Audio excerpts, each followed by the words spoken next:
Hi everyone. Welcome back to Casters and Blasters, the D&D show we do every Wednesday night. My name is Zane. I'm the Dungeon Master here. I am joined by my players Alex as Zellar, Paige as Luciva, Gary as Geratos, and Ethan as Noka.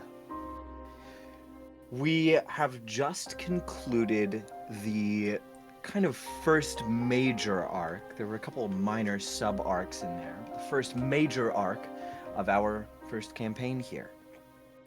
For a brief summary, our adventurers all wound up working together here in the town of Codsbreath, a salty fishing village in the southeast kind of corner of the country of Aramai, a dense jungled continent filled with fae presence, foreign and exotic creatures, magic, ancient temples. Although Codsbreath itself, not tremendously impressive.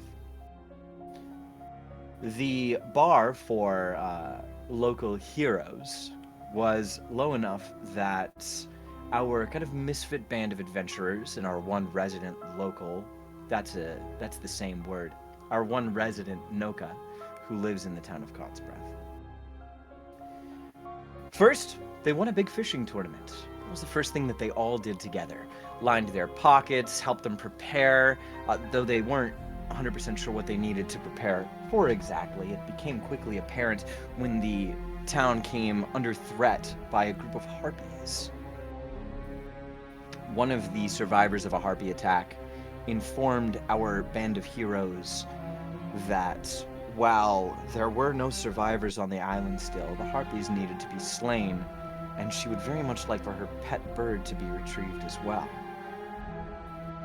The party arrived on the island, slew the harpies, which had surprisingly not eaten the bird yet, and took it back to Codsbreath, at which point our trigger-happy warlock discovered that the bird was, in fact, a sea hag in disguise, trying to get close to Noka, because Noka wore a fairly exotic, unknown pendant around his neck, something he received from his grandmother, something that the hags were after. Noka's grandma got kidnapped, so they journeyed into the forest to get her back.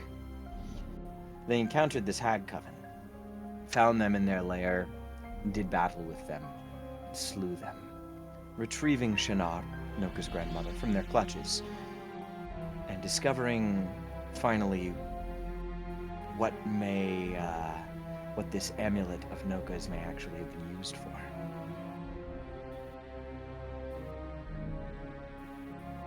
After they got back to town, everybody got a well-deserved rest. Took the rest of the afternoon off, went to the tavern, got some drinks with a couple new friends, Jay and Sugar, who they also saved from the hag's clutches. And everybody in the town was excited about a merchant vessel pulling into shore, loaded with new goods for the townspeople to spend their hard-earned coin on before they were shipped off to other major cities in the area.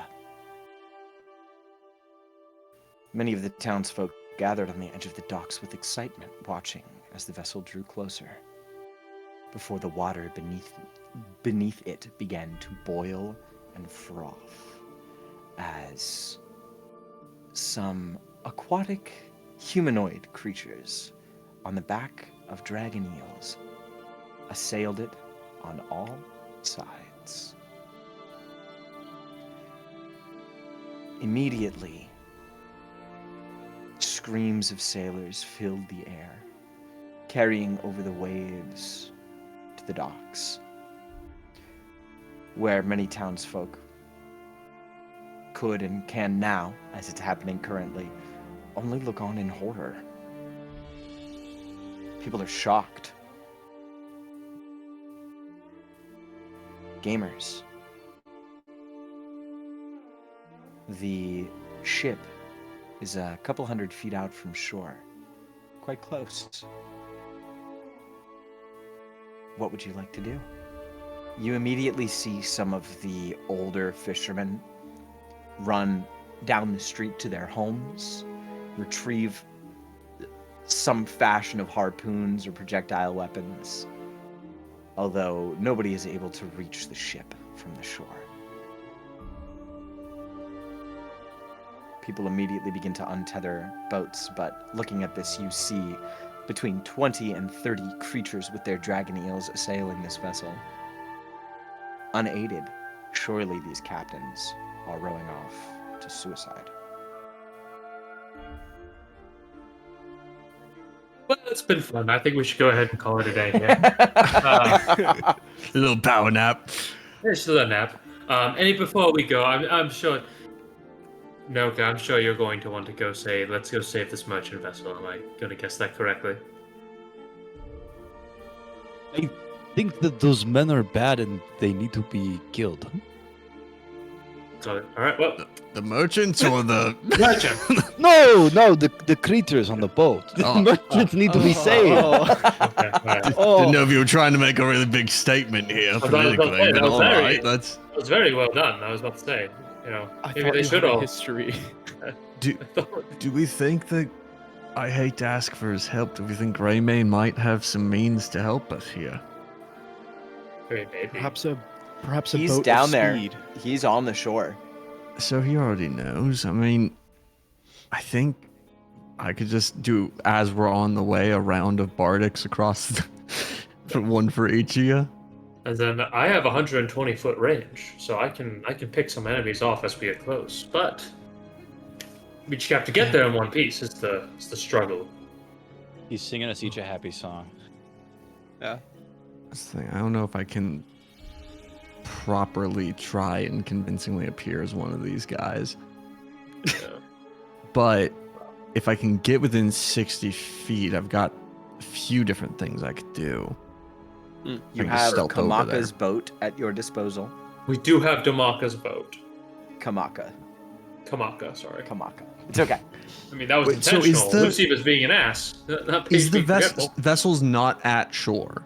Like, it's not docked yet? It's been attacked very specifically before it could dock. Okay. Like, can we get a rough gauge of how far away it would be from the dock? It's a few hundred feet. It's quite Okay, close. so it's all like things considered. Pretty much It would take a couple. non-starter. It would take a few actions to get there. Got it. But things have kind of just started happening. So unless you had some kind of instantaneous transportation, yeah, it's gonna take. Right. It's gonna take a little bit of time to sail out there, but you wouldn't imagine that it would take so much time that you wouldn't be able to do anything at all. Okay. I think before we do anything, I want everybody to kiss these lips. And I hold up the lips of water breathing. Mm-hmm. You have to kiss them. Oh, right. I've asked you to do worse. Yeah. They're wet and they like hang on your bottom lip for a second. Nice. They Normal release with flavor. a loud pucker. Nice. These hags were into Jared. some stuff. Jeritos just kind of like goes, well, I suppose I have to. Jeritos, you get tongue for sure. Raise it up to Noka.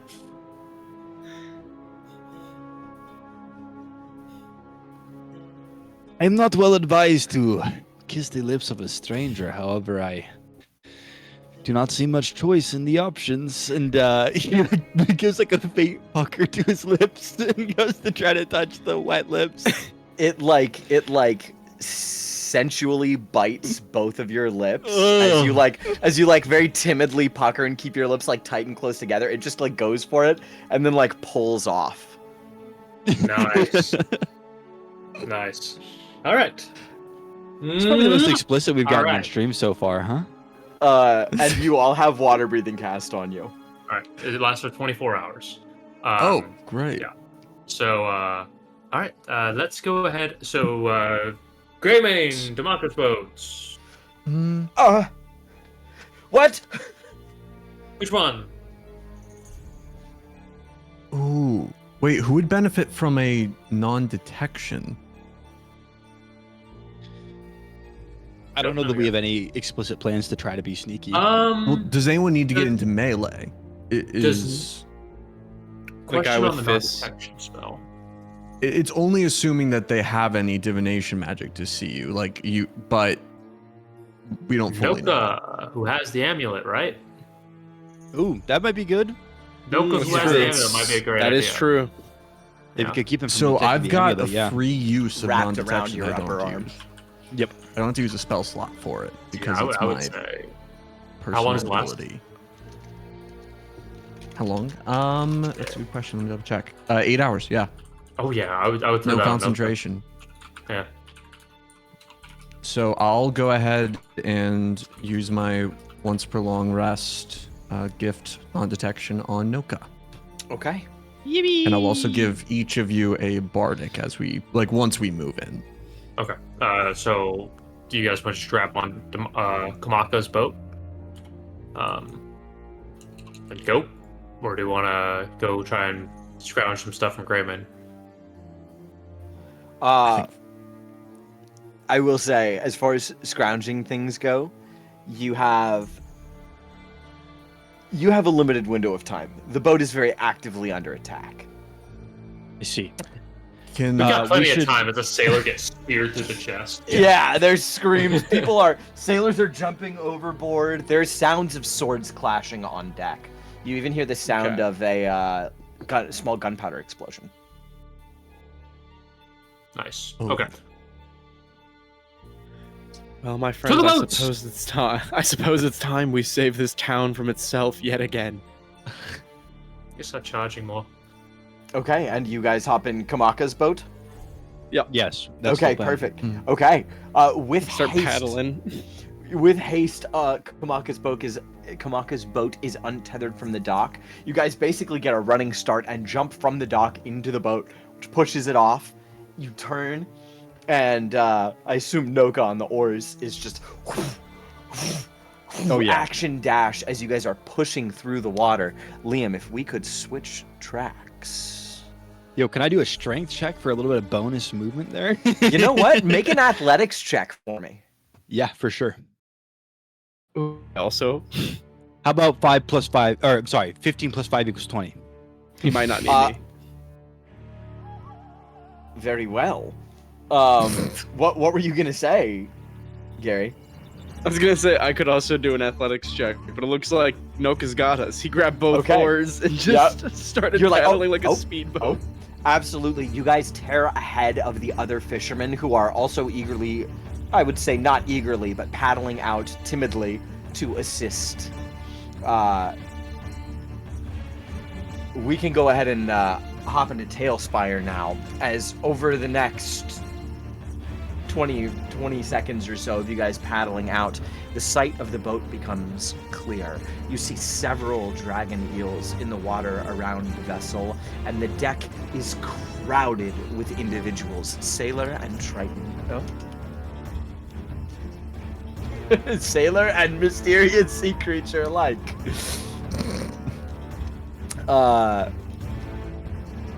Yeah, there are sounds of combat, there are screams, and as you approach, you can see sprays of red. Are we all on the map? Up and back. I'm in the Okay. map. Hey, are those At- dragon eels in the water? Yes. As a matter of fact, those are dragon eels in the water. Yeah, no, That's terrible. Might not want to hang out in the water for too long.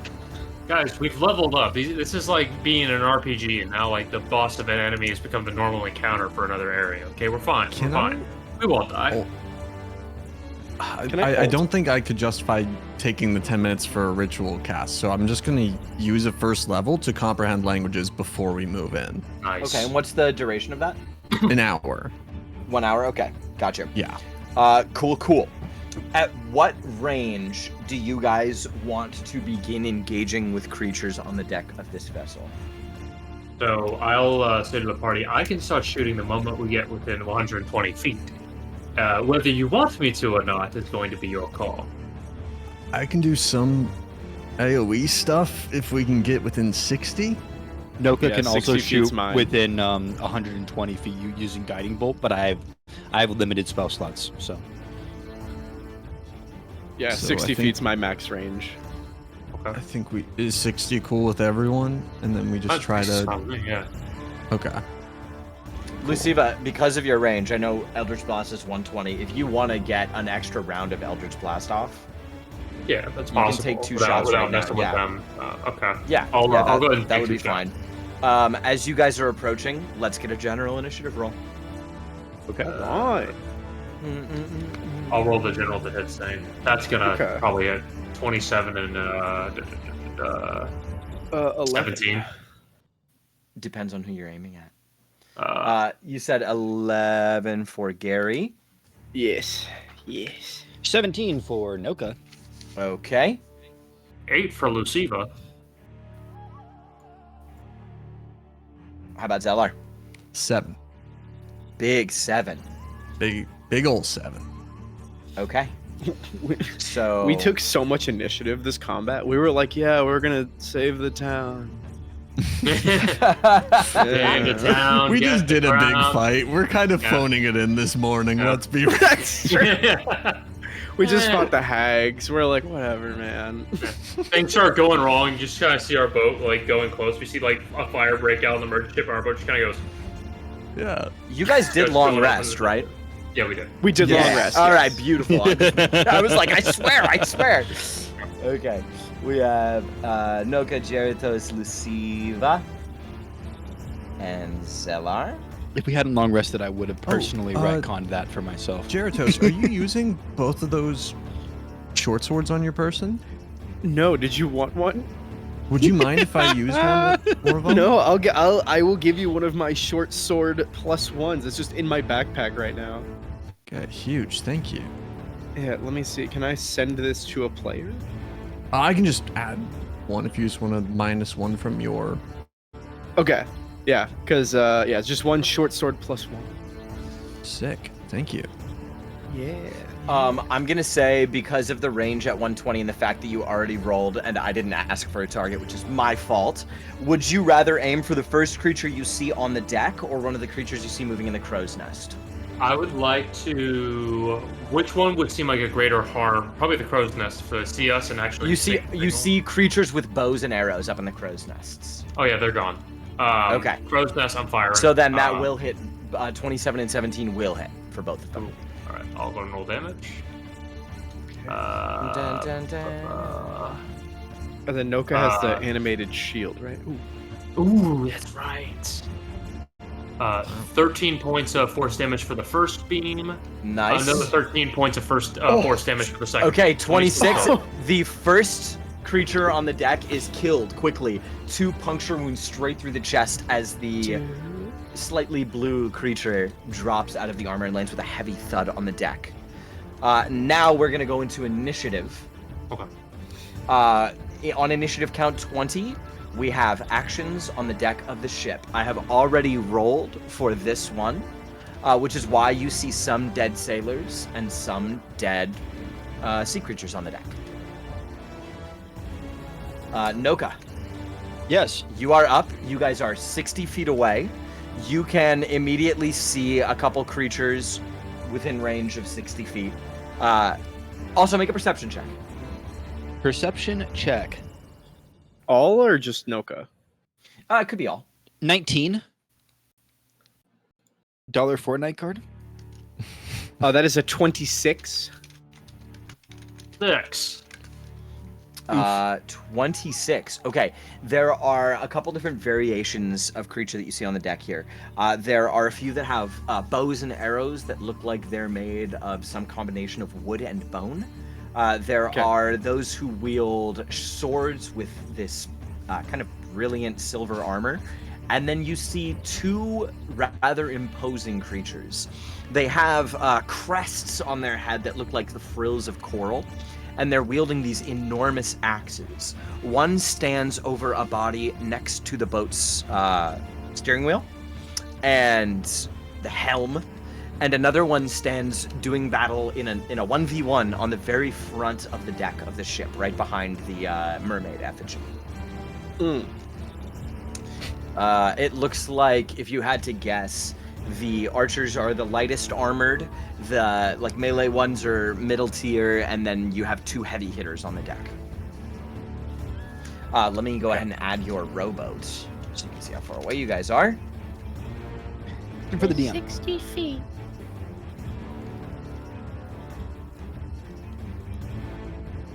Okay.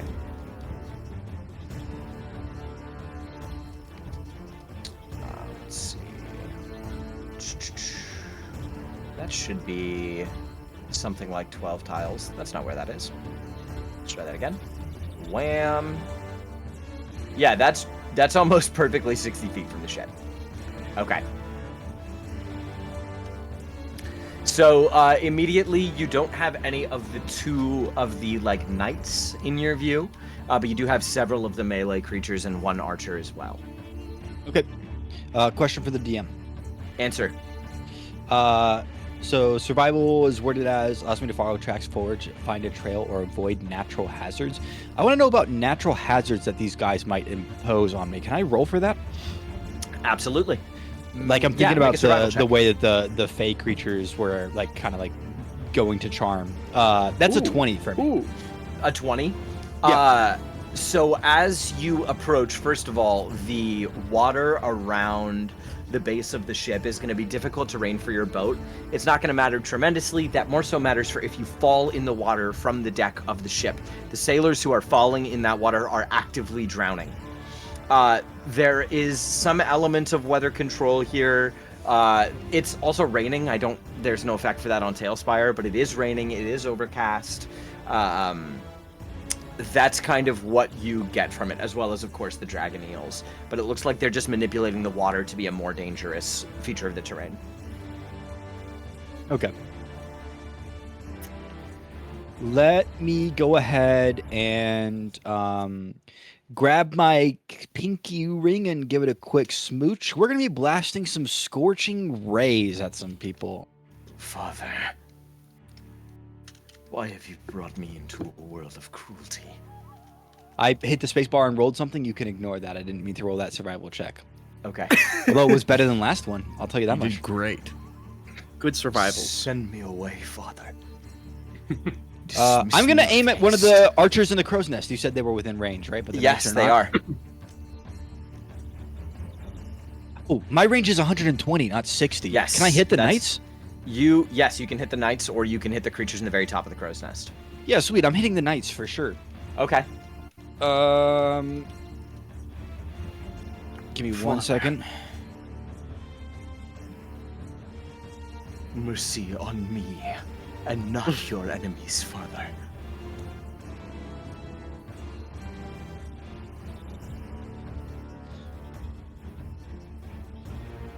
Someone give me a really funny type of name.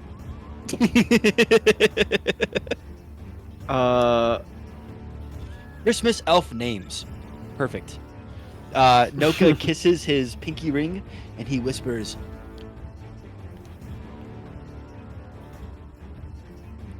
I can't even say it, man. It's crazy. These names are insane. These names are terrible. How about Subway menu names? How about Jared from Subway? Go. Specifically. Oh, man. Teriyaki chicken footlong. Go barbecue chicken bacon ranch. Both of those truly have my vote. Okay, fine. Noka kisses his ring. He points the scorching ray and he says, Leonidas. Release me from this mortal coil! And the fire springs forward, coiling. Go ahead and roll the hit for that one. All right. Gonna be a 22. Does that hit? 22 is gonna hit. Go ahead and roll damage. 2d6s coming in hot at a spicy 6 damage. Spicy 6. Okay. And you realize the knights are resistant to fire. Ah, I see. Get half to 3. Half to 3. Am I allowed to change targets with my ring in the middle of doing its attacks? Sure. Sweet. I'm gonna shoot at the ones in the crow's nest instead. Okay. You notice they Your are also ring resistant begins to to fire. hum. Can you believe that last guy?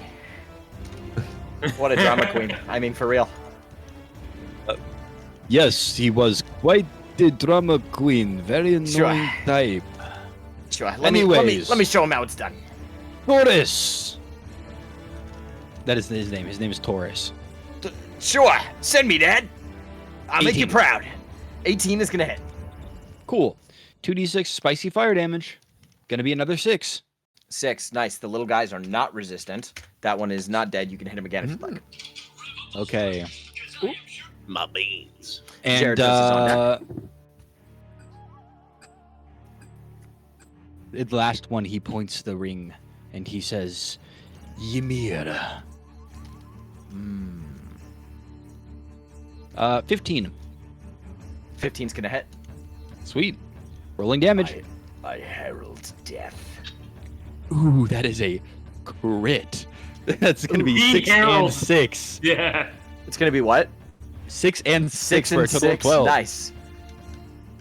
Okay. Still alive. Very, very damaged, that one. Dang. Jeratos, you're up. Oh, incredible. And we didn't move the boat at all, right? Oh, wait, Noka, that was a bonus action. Oh shit, you're right. You still have your action. I remember talking to you about this. Yep. Sweet. My bad, Gary. So that was a bonus action. Oh, good. Let's see here.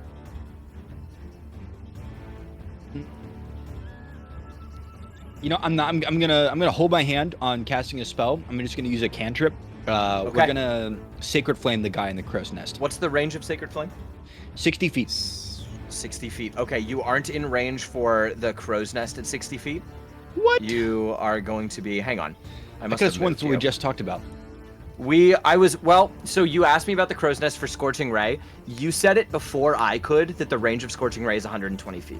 That's what I was Gotcha. gonna say, which is Okay. why you could hit them. If you want to send Sacred Flame at this guy, Okay. Who's that guy? you can't. Is You it can a hit soldier? him. Did you? Yeah, one of the melee dudes. Once you are on the deck of the ship, by the way, everything will be in range. Cool. Not exactly everything, but like once you're under that mast, you're gonna be within 45 feet of that. You know, very similarly to Sacred Flame in the sense that it's both 2d8 damage, just a different type. I'm gonna try using Toll of the Dead instead, which is gonna be necrotic Ooh. damage instead of radiant. Yes. Okay, wisdom save. Yep, DC 14. DC 14. Let's see, I rolled it on Tailspire.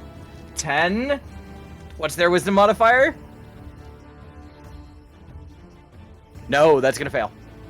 Let's go. Sure. They are very wise. Are they more wise than they are dexterous? Just out of curiosity. You don't know.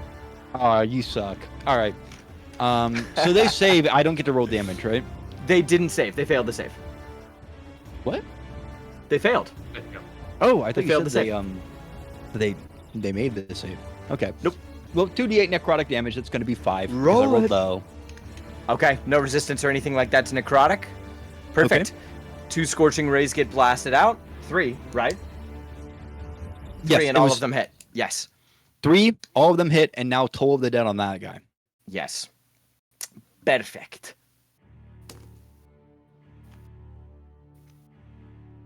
It says that the sound of dolorous bells fill the air for a moment. I'm gonna say that the dolorous bells are really more like the knocking of branches against other branches, and it's that feeling of anticipation that you get before a tree falls and crushes either you or the earth around you. Okay, that's very cool. Okay. Sick. Jeratos, you are up, and that is correct. Nobody has moved the boat. Someone will need to take their action to move the vessel. Or we could have the boat move 30 feet on initiative count 20 when the Because ship it action drifts? happens. Yeah. But if you want to take your action to make it move an extra 30 feet, you can go 60. And close the gap to the ship entirely. Okay, sorry, I'm just reading something really quick before. You're good. I- The initiative, by the way, is Noka, Jeratos, Luciva, Zelar. Noka, Jeratos, Luciva, Zelar.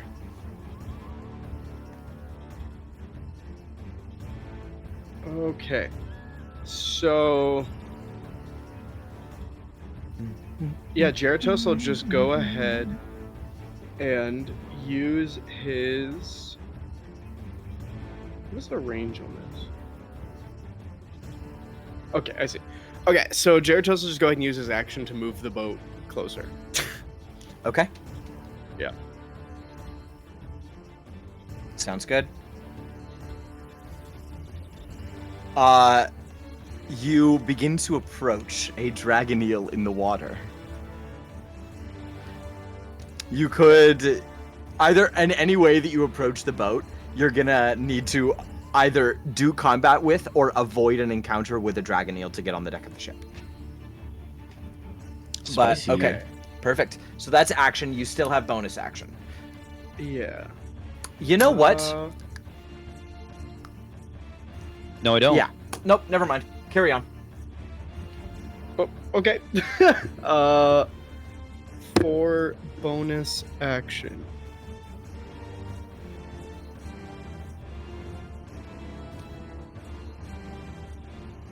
Sorry, I'm just trying to make sure.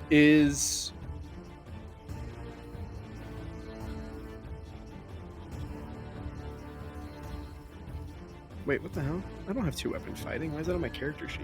Sorry. You're good. I was like, I don't have that ability. Why is that there? I guess since I have my bonus action, I'll just go ahead and Jaratos will just kind of look at his fist really quick, and he'll give them each just like a loving glance, and he'll say, "The question, the answer. I believe it is time. We have some souls in need of elucidation." And I give them each like a little kiss, slam them together, and I activate my Eldritch Claw tattoo. Okay, cool. So your range is increased by 15 feet. Yes. Beautiful. Luciva, you are up. So we've got an eel right in front of us.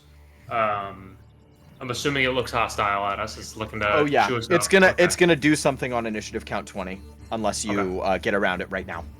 Lucifa's gonna run to the front of the boat and Okay. look at the dragon eel and then whisper to it. And I'm gonna cast Dissonant Whispers on it. I need Okay. a Wisdom saving throw. Okay. DC 15. I don't think that's gonna do it. It's not gonna do it. Nope, that's a fail. All right. It's gonna take 3d6 psychic damage. Nice. 9. If available, it takes 3d6 psychic damage and must immediately use its reaction, if available, to move as far as its speed allows it away from you. So it's gonna go Nice. down and under the boat. It's gonna go. Let's see. Its movement in the water is 40 feet. So it is gonna swim all the way down and 5 feet this way. Right. And that dragon eel is out of the way. All right. Lucy will just look at the group and say, "Well, the way is cleared. Now let's go enjoy the show." And he'll reach into basically the air, and you see all of a sudden, like almost like in nothingness, glass shards kind of form into almost a mask. And he just grabs it real quick and he puts it on his face. As a bonus action, I'm going to expend a head. I'm going to get 2d6 plus 4 temporary hit points. Nice. Nice. Very nice. Oh yeah, so that's 13 extra hit points. Zellar, you are up. Is there. What is the biggest within 60 feet? 20, or not biggest, what is the biggest group of people that I could hit in a 20-foot cube with something? What's your effective range? So it would be 60 feet for this spell. So a 20-foot cube within 60 feet. So But it doesn't have to be on a point. It could be like in the air. It just has to be somewhere I can see. within 60 feet of you. Let me see. Yes. So 12 tiles puts us here. And you said a 20-foot radius cube. Yeah, it just says 20-foot cube, so I think it would. Just Sorry, be like- radius. What am I Yeah. talking about? What am I talking about? From the front of the Hey, vessel. what's this silly Billy doing? This guy. You could get probably, because of the way Sorry. that it's currently lined up, I think you could get these 3. Let's go like this. I'm Well, struggling 2 tiles to would make only a be cube 10 on foot, right? Tailspire. It'd be 4 by 4 by 4. 4 is yeah. So, well, wait. 4 is yeah. You're right. So you should be able to get these 3.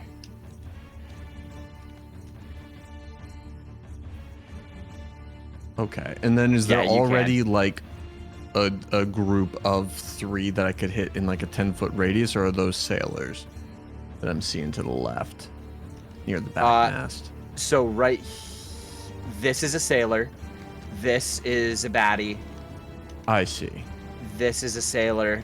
This is one of the knights. Okay. Cool. Then So you I could think I probably will. I'll hit. stick with the cube. Okay. I believe I have to use my action for this. Yeah. But I will, as Zellar, yell up and go, "Oi, fish for brains!" And then I'll turn around and whip up my shirt and just moon them just cuz in the middle of it, but My flash my lord. spell rot tattoo in order to cast Nathair's Mischief. On the cube right over here. Ooh. Yeah, so a cube on Okay. the Yeah. 3 that you point Yes. out. I have to roll a d4 to see its starting effect. I forgot you got the tramp stamp. I the did. magic, Made the it cheaper. magic tramp stamp. It made it cheaper. So I got a 3, so that means that each creature needs to succeed on a wisdom save. Which my spell save is 15 right now. Okay. This is for the archer, and then I'll roll for the 2 melee. First one is a success for the archer. Okay. Fail for the first melee. Fail for both of the melee. Success for the Okay, archer. so what both happens? the melees are stuck giggling until the start of my next turn. Nice. They're They don't get to take an incapacitated action? and they use their movement to move in a random direction.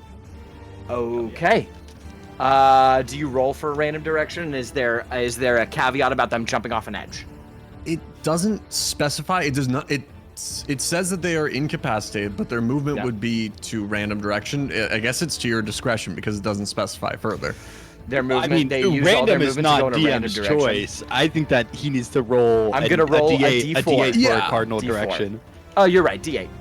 But it does sound like they can very well just run off into the water, though I don't think that's an issue for them technically. It's Yeah. not an No. issue for them. So, okay. Here we go. This is for homeboy in the corner up here. 5 will put us at, let's see, 1, 2, 3, 4, 5. Whoop! He's overboard. Here we go for the next I was hoping guy. for that so badly.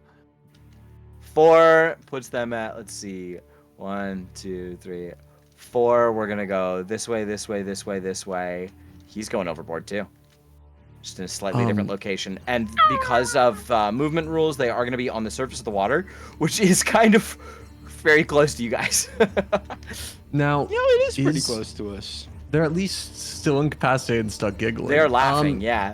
For my bonus action, are there sailors within 60 feet that I could mass healing word?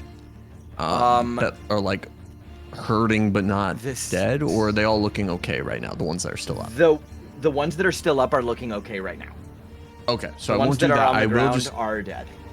cool. Well, not cool, but all right. They are dead. I will use my special action just to burn a spell slot to regain a bardic. Okay, nice. Okay. Did you give everybody Bardic? Did that happen? I did, yes. Okay, so I already good. burned 3 of them, but now I'm at 2. Perfect. That brings us to initiative count 20. Let me do a quick little count. 1, 2, 3, 4, 5, 6, 7, 8 versus. Versus 1, 2, 3, 4, 5. 8 versus 5. I'm gonna roll a d20 here. This is for the creatures. Okay, that's a terrible roll. This is for the sailors. I know what I'm adding. Okay, the sailors take that round. Let's see. The knights I'm gonna roll for as well. Let's see. Sailors beat them by a fantastic margin, so I'm gonna kill 2 Triton for that. No. Let's go, sailors. Now we're gonna roll for the knights. Roll to hit. 4 up invuln. Oh, he rolled a 4. Trash. Hang on. I'm rolling to inform a couple decisions here. Okay, unfortunately, that contest does still go to the knight because of modifiers. Not bad. That's for the knight, that 14. And then for the 2 is more crew. The knight will turn. After this guy cuts down that creature, the knight will turn and cut him down. As far as this one goes, the contest was close enough that I'm going to have her actively losing, but not dead yet. Okay. Initiative count 20 will bring your vessel all the way up to the edge of the boat. You can begin scaling the side or use any method you like to get up there. There are mechanics here for preventing the ship from actively sinking. As you approach, you hear the snapping of rigging, the shattering of barrels and chests and boxes on the sides of the vessel as it's stuck in a perpetual spin. Hatches are open, water is pouring in, and the crew is frightened and cornered.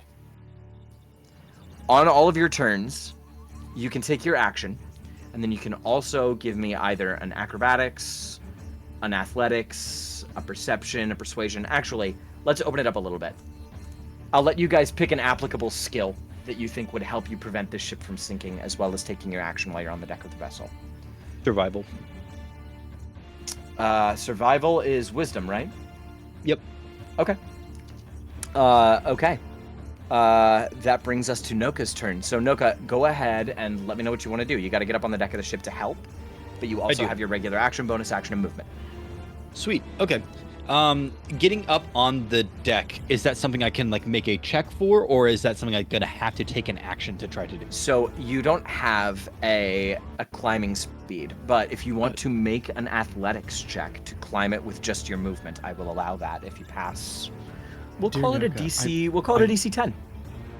I must remind you that in my backpack currently there is an item that is called the rope of climbing, and it does indeed help give us No way. advantage on all checks. On all checks involving when climbing within 60 feet. Problem is he'd have to wait until your turn. It would have to wait till my turn, which could he hold his action to then climb on my turn after the rope ties itself? Well, the problem is you can hold an action, but you can't hold bonus action or movement. And if the rope ties itself, true. he will only need to use his movement. I He won't need can't to use an turn action. to Geratos and yank the rope out of his bag. That's not a thing I can do. Interacting with an item takes an action. Yeah. Okay. You have to use an action to tie the rope off. You have to use an I action see. to like animate it and have it tie itself off. It is a magic action, yeah. Something You else know that what? you notice. Mm. The trapdoors in front of you here all swing open. They sure do. They sure do. Can you That's not what I was thinking. I was thinking about using them as a springboard to launch myself up the side of the ship. Same. Which I guess is what I would tell the DM that I'm going to do, and I'm going to use my athletics check as I'm going to use the trapdoors that swing open as a footstep to try to get higher up the side of the Okay. ship. In that case, I will lower the DC by an amount that I won't disclose out loud. You said the No. original was 15? Original is 10. Oh, okay, that's not bad. That's No. pretty good. I mean, sailors should are never meant to be say able that to out climb loud. the side of the I ship. should so- never say that out loud. That was a 9. 9? With a- Good, a because 9 the is DC a was +5. lowered to 8. I dropped it 2 Oh, points man. for using the trapdoors and being creative. So you scaled aside successfully with only your movement. Let me drop your mini on the deck. We have Nice. Noka Telembangatu has joined the battle. Yippee! Okay, you have action, where- bonus action, and skill check. Where are the crew of this ship around me? Out of curiosity. There is one dead guy on the ground right here. Right. This guy Sweet. here is a crew member. Looks like he just killed this creature and is moving towards the stairs. This is a crew member right here with the gat. a There's a crewmate? crew member above you in the crow's nest. There is a...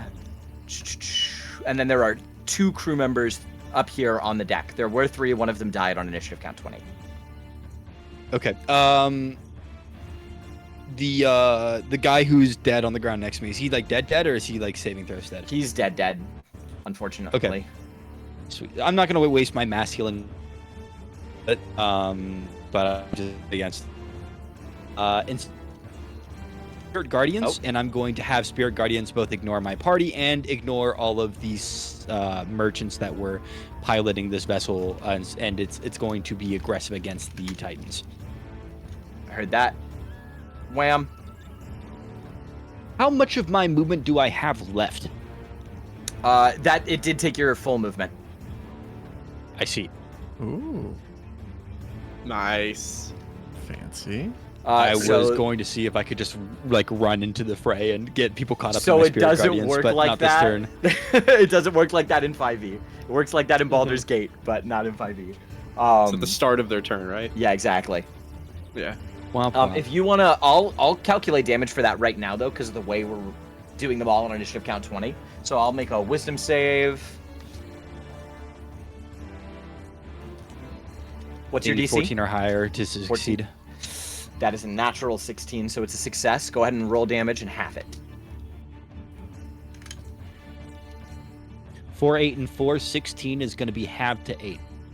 Heard that. Is it radiant or necrotic? It is radiant.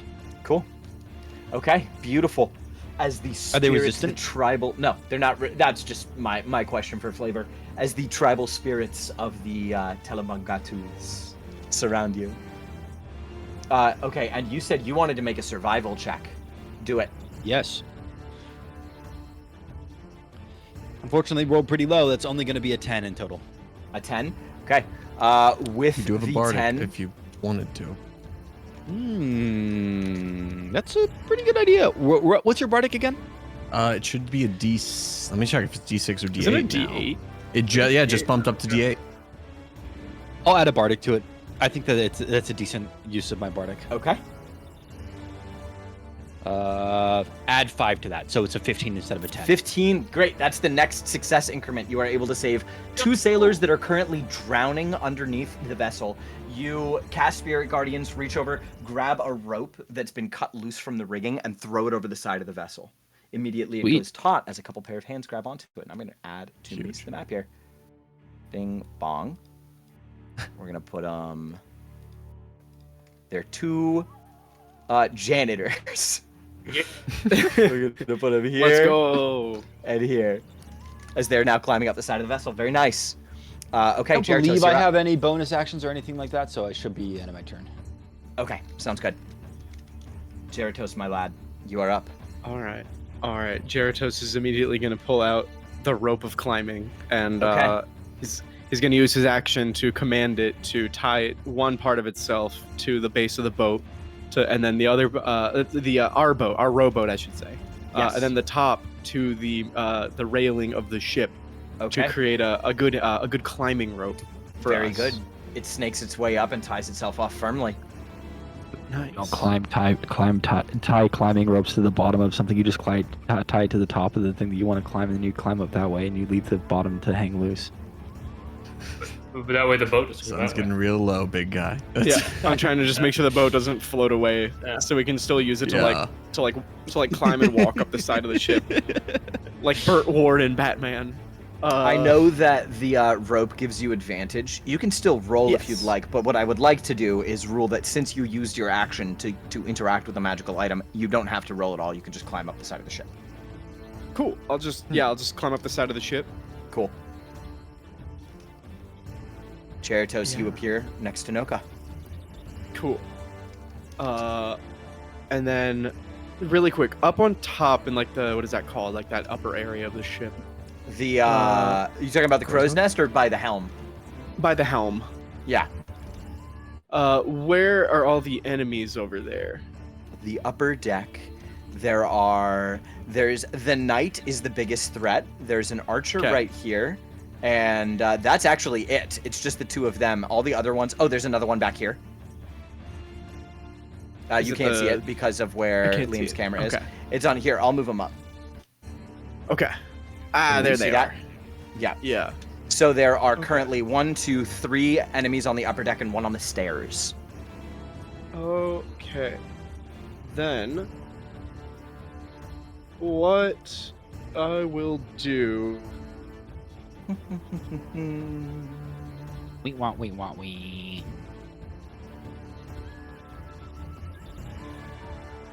Your attack range is currently 15 feet. You still have movements. You would have used 20 feet of movement to scale the side with the rope, so you have 10 feet left.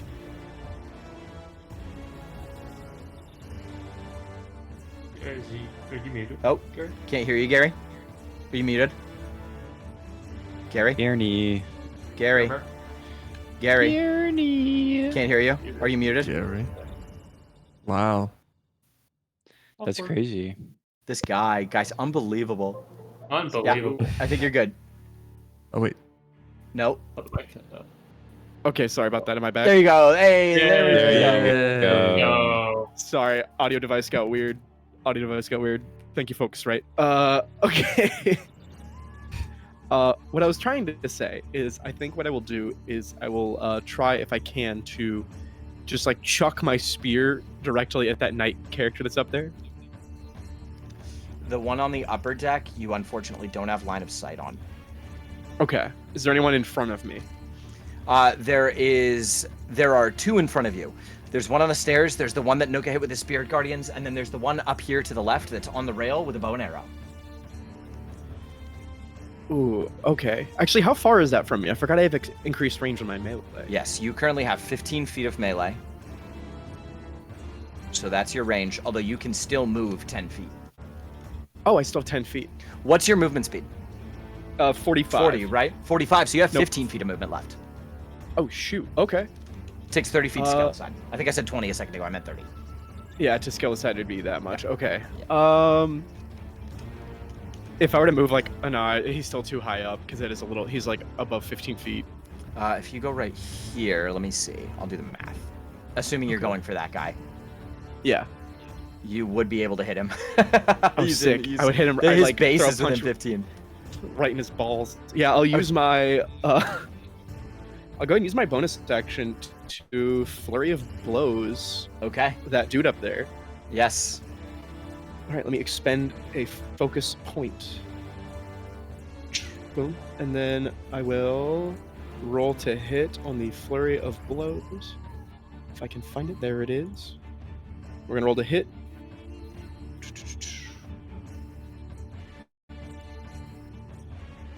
Does a 21 hit? 21 definitely hits. Cool. I'll roll the second one, which is... Ooh, does a 15 hit? 15 does hit. Luciva, you are on deck, by the way. sick.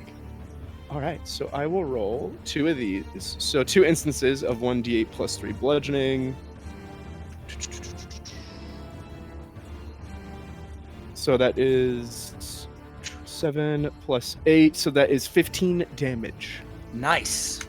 15 points of damage as your arms, the tattoos uncoil from your arms.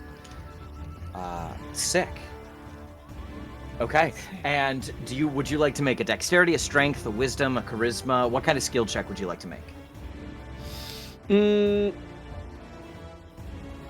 I think wisdom of Okay. some kind. Okay. Yeah, I'm trying to think what would be pertinent. Maybe survival. We already had a survival check. We already had one. I'll Okay, need then I'll need actually, what something I will else. do, I will do sleight of hand. Actually, a dexterity one. Okay. Yeah. 15. 15. Okay. As there's a chamber in front of you, the doors are open, and as the boat is swinging and turning, there are plenty of heavy objects in that room that are rolling around the floor and begin to swing in your direction. You very quickly close the door in front of you, using a piece of rigging, bolt it shut through the handles. You hear the sound of several heavy objects that would have otherwise rolled across the deck indiscriminately, breaking legs, slam into the back of the door, and are stopped. Okay. Luciva, you are up. All right. To my understanding, so getting up now that we have the rope of climbing, I can just using my movement, make a check to get up there. No need for a check. You can just climb. Okay. Yeah, 30 I'm gonna feet. go ahead and open my movement and I'll climb myself on Yep. up. Okay. Getting up on the ledge, we have the one that Jeritos just punched up. That's got the bow and arrow up top, and then we also have one guy that's in the In the Spirit Guardians. Spirit Guardians. I'm gonna go this guy. ahead and burn a bonus action. I'm gonna go ahead and cast Hex on the archer. Then I'm gonna go ahead and cast an Eldritch Blast. I'm gonna shoot one over at the archer. And I'm Okay. going to shoot one at the one that is in the Spirit Guardians. Okay, sounds good. First one does a 17 hit. 17 hits. All right, that is going to be 1d10 plus 4.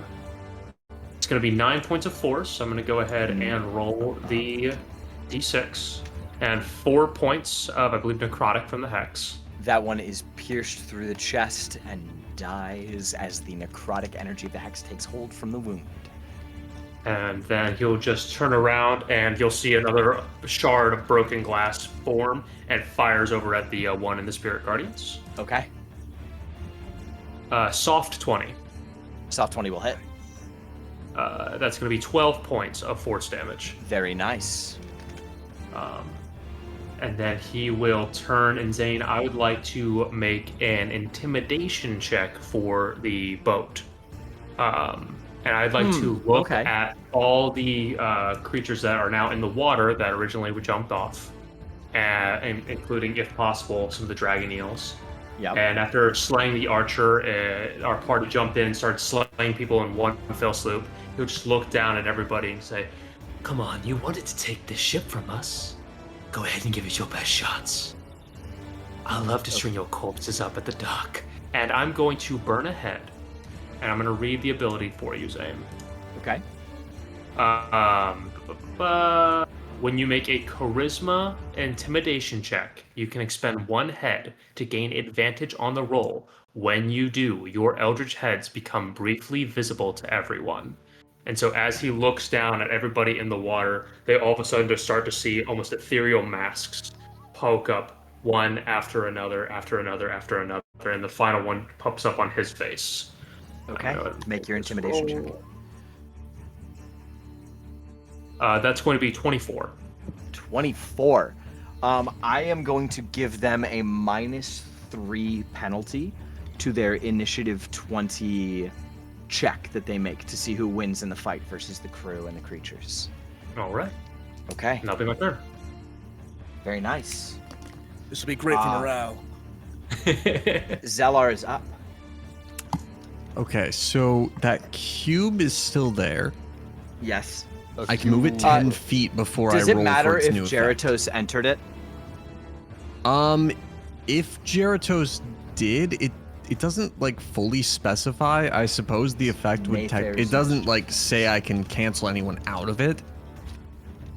Because if so, I should I didn't realize that it was going to stay. I should have mentioned that before Jeritos ran in. Yeah, it would still be there. And Would that be a wisdom there's- save? It would be a wisdom save. Okay, upon I can roll that entering, really quick. technically. It depends. It depends. You need to roll on the mischievous surge table again. So roll a d4. Okay, so he's not affected by it until the start of my turn. No, go ahead and roll, because it is the start of your turn. Right, I'll let but you I know. can move it 10 feet. That's what I'm asking. You can. So yeah, if you want, Before I roll. to have moved it away from Jeritos, this I will allow. Okay. If there's a way to move it away from Jeritos that still affects a creature, that would be great. Let's see. The edge was right here. I don't know if you can catch the knight in it. Unfortunately, moving it to a location, you would, with the way it was before, hitting those 3, Mm-hmm. you wouldn't be able to move it in a direction that catches another creature without also affecting an ally or sailor. Is there a way to do it with a sailor and not an ally? Yeah. Yes. Okay, then I'm fine with that. I will have, let's see. You would hit these 2 right here. Okay. You would hit the guy in Spirit Guardians, and you would hit the sailor running up the stairs. Okay. Yeah, I'll do that. Okay. I'll re-roll. D4 is going to give us different effect. Bouquets of flowers appear all around. Each creature in the cube needs to do a dex save. Or be blinded. Okay. Or be blinded. Yeah. So this is going to be for the sailor. We got a +3 modifier on this. Okay. 15. He Does that passes. save? Okay, Yeah, nice. that just So saves. he's not blinded, and then this goes for the creature in Spirit Guardians. He's blind. Okay, Any so that attack- creature is blinded. Any attacks against him will have advantage, and his attacks will have disadvantage. Fantastic. So I'm Until gonna the start of your next climb turn. up. How much movement was that? You said it was 30 to move up? 30 to climb. Yeah. Sorry. Okay. Yeah, no, you're good. I'll move up. And is there still like an archer in the crow's nest? Yeah. There's one ally and one enemy Hmm. in 2 different crow's nests. There were 2 enemies and 1 ally. Luciva killed the first one with 2 Eldritch Blasts. Okay. Would there be a way for me to get? It's a 10-foot radius for shatter. Would there be a way for me to hit? I'll explain to you what I'm trying to do. I'm trying to like hit the creature, not the sailor, and then also deal They're in 2 full different damage crow's to. nests. Okay, perfect. Then I also want to make sure I hit the crow's nest underneath it to see if I can try to break it out from under it. Okay. I don't know how much you're good, Gary. HP that would have, but We'll see if it'll do it. Go Um, ahead, and so that's a con save, and then the damage to the object for this is doubled. So I'll roll. yes, I'll con go for ahead the and archer. 3rd level cast it. Okay. Haha, they're rolling terribly. Oh my gosh. Okay, so full damage. Yeah. So oh, that was a great roll. 24 24 on the shatter. in total. Well, yeah, it was yeah. 4d. So the crow's nest is destroyed, and as the crow's nest is destroyed, the creature up in the crow's nest is painted on the side of the mast. They were on the verge of death. That was the one that got blasted by the scorching rays. So they were badly injured. That shatter just absolutely obliterated them. And wood residue falls to the deck. Let's see. Are you climbing the rope, or are you... Yeah, I'll be up on the deck. And these Okay. creatures aren't they aren't considered humanoid, right? They are not. Well, actually, No. I don't think they are, but let me see. We are these things worse. They than are Bear. humanoid. They are humanoid. I would like to, because I did want to climb up before doing the shatter. Is that death within 30 feet?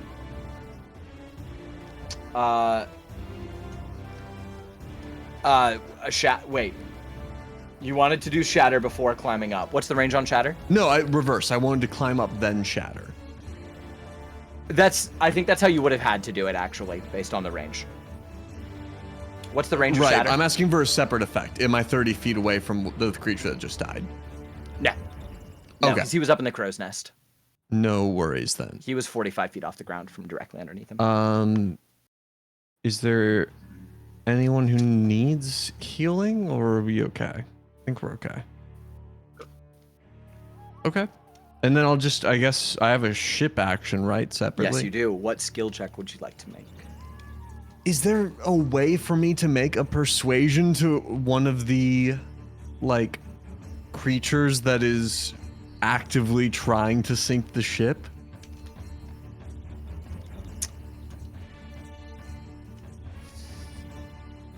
If not, I could try a stealth in order to just, like, fuck up what they're doing without them seeing. As far as persuading them to stop, Yeah, that's kind of intimidation more than persuasion. that's fair. Can I do so stealth? Stealth would be good, yeah. What are you Okay. trying to accomplish? So my objective would be to, if there's still people in the water, to like try and without them noticing, get more means for them to climb up. If it's them trying to like break shit up top, then I guess it would be more so like if they're like cutting off ropes, like tying them back without. Yeah, them seeing, things absolutely, like that. absolutely. Roll stealth. Okay, cool. Let me see. Okay, I rolled bad, but I'm gonna use my ability to do it with advantage. Nice. So I'm gonna roll again. That's a 10. 10. Okay. You do your best to scurry around on deck after them, cleaning up the mess. You accomplish a little bit, but overall, it is a lot of damage happening in a very short period of time. All right. Worries. At the end of Zellar's turn, that brings us back to initiative count 20. Those of you who are near the edge of the deck, you see, I think we have everybody on board now. We do. You guys see, or rather hear, from the below deck and the doors that swung open that you guys used to vault up, you hear the sound of movement and then splashing. As you look overboard, you see a number of these creatures have jumped into the water. First of all, the dragon eel that was frightened earlier swims back up to the surface. And as the creatures jump from the kind of portholes, they land on the backs of these dragon eels, which begin to very quickly maneuver away from the boat. You see that the creatures that are jumping ship and maneuvering away are all carrying these enormous, quite heavy barrels with them. They all look fairly identical as well. These tritons swim back to I said it again. These creatures, mysterious as they are. There's no point holding it back. Yeah, these tritons swim back to the boat and begin to climb up the side of the vessel. They use movement to swim so they don't get all the way up. And now I'm going to roll for sailors versus triton. And we are going to count, and I'm giving them a -3 modifier for Luciva's intimidation check. Let's see how many sailors we got. 1, 2, 3, 4, 5. Technically, yeah, 5. And then we have 1, 2, 3, 4, 5, 6 Triton. No, actually, because they're not back on the deck yet. It's 4v4. So that means that this one's for the sailors. We're getting +4 to this. For a total of 14. This one's for the Triton. We're getting +1 to this. One's for all my sailors. And again, the Triton lose the encounter. I will have this one engage the swordsman again for combat and is struck down by their turtle druid. And the one on the stairs is shot by the sailor in the crow's nest. So that's 2 more. And then we're going to roll for the knights. This is for the knight up on top of the deck. That's not good for you guys. This one is for the knight on the bow. 13. This one's for the sailor on the bow. That's in the 1v1 with the knight. Oh, no. She is struck in the gut and cast overboard. Terrible. No. The water begins to fill with her blood. The knight up here with a natural 20 respectfully is going to go on a tear. He's going to jump down the stairs here and strike this sailor dead. Question: if he enters my cube, does the effect hit him? It would. So he would It have to was. make the save. A I think it's wisdom. con? Or It's a deck is he, save. Deck save. is he or entering dex. my spirit guardian radius? Or He is spirit guardian not. radius? He's just on the outside of your spirit guardians. boo. But he's going to roll dex to avoid being blinded. Is he gonna be blind? Please. What's the DC? It's 15. 15. 15. He's going to succeed. He is not blinded. Oh. Womp womp. Okay. The sailor's like, "Thanks, guys, for helping us." His head just flies clean off. The knight At just. least he wasn't blind, so he got to watch it.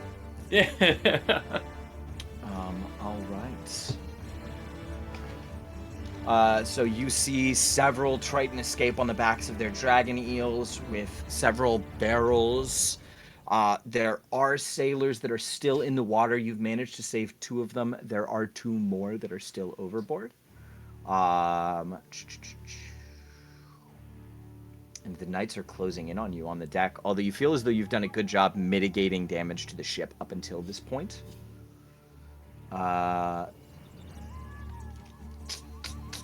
Yeah, that will bring us to Noka's turn. Yippee! What to do? Who is in smooching range? Because I'm going to give them a knuckle sandwich. Nice. There is the blinded gentleman right in front of you, and the coral knight right behind him. Okay. Nah, I know that mechanically this does not work in Dungeons and Dragons, but I want to punch one of them into There's the other person. Also, this guy right here. That is something I can't do. Well, how about you? How about you make an unarmed strike followed by an athletics check? So it wouldn't be an unarmed strike. That's probably not what I would want. You want to do. send him into the other person. I want to use primal savagery, which is a melee spell attack, and Okay. I want him to I want to send him flying into the person. And Okay, potentially make an have him athletics do- check. Okay. Dice says 23. Whoa. Okay. So that's an athletics check. Now roll. I should have had you roll to hit first. So do you want to take that for your to hit? I will take that for my 2 hit. Yes. Okay. So I 23 don't think I definitely can hits. take that to my. No, actually, yeah, I can take that for my 2 hit. My athletics is actually weaker than my 2 hit would have been 25. 25. Okay. So definitely. Now roll athletics. Now athletics is not as good of a roll, but still going to be pretty good, coming in at a whopping 20. Let's see. I'm rolling. Okay. Go ahead and roll damage. You strike him, and he's going to stumble backwards into the knight. And the knight is going to get activating pinned my against the tattoo railing a for moment. bonus action or an action? It's a bonus action. Bonus. Okay, sweet. So before that happens, actually, I activate my Eldritch Claw tattoo, so I can hit him with a little bit of extra dammy whammy on that one. Sure. Let's see here. Remind me what you do. How do I roll you? Magical strikes is a +1 bonus to attack and damage with unarmed. Eldritch Maul. Empower the tattoo, and it's an extra 1d6 force damage. So it's gonna be, I'm gonna roll first 2d10 acid damage. That's primal Okay. savagery, and then it's gonna be 1d6 force damage. Would you as like well. to move in to catch the knight in your spirit guardians? Yes, I would. Absolutely, I would. So it's gonna be 12 acid damage combined with Make a 5 wisdom save for the knight. force damage. 12 or plus whatever it said. 5, I think it- 17. Okay. I rolled. Wait, did it say force or did it say? It was force for the bonus damage. Yes. Yep, force. So the guy in front of you is looking really badly hurt. The knight rolled a 15 wisdom save for your spirit guardians plus a number. What's your DC? It is only 14. Okay, so the knight succeeds on spirit guardians. This one's for the Triton right in front of you that's very, very badly wounded. Go ahead and roll your spirit guardians damage. Yippee! Spirit Guardians. Why am I not looking at where this is? Give me a second. I believe it's 3d8. Cast at a base Yep. level. Gonna be 3d8s, which is gonna be a total of 10 because I'm rolling low. Okay, that's okay. That's more than enough. The Triton is thrown against the stairs, collides with the knight, and the spirit guardians rush and stab it through the chest, and it crumples. What was the damage again? I'm so sorry. 10, you said? Have to 5 on the for the knight Spirit who Guardians, saved. yes. Okay. Very good. All right. I feel like that was a pretty cool sequence, you know?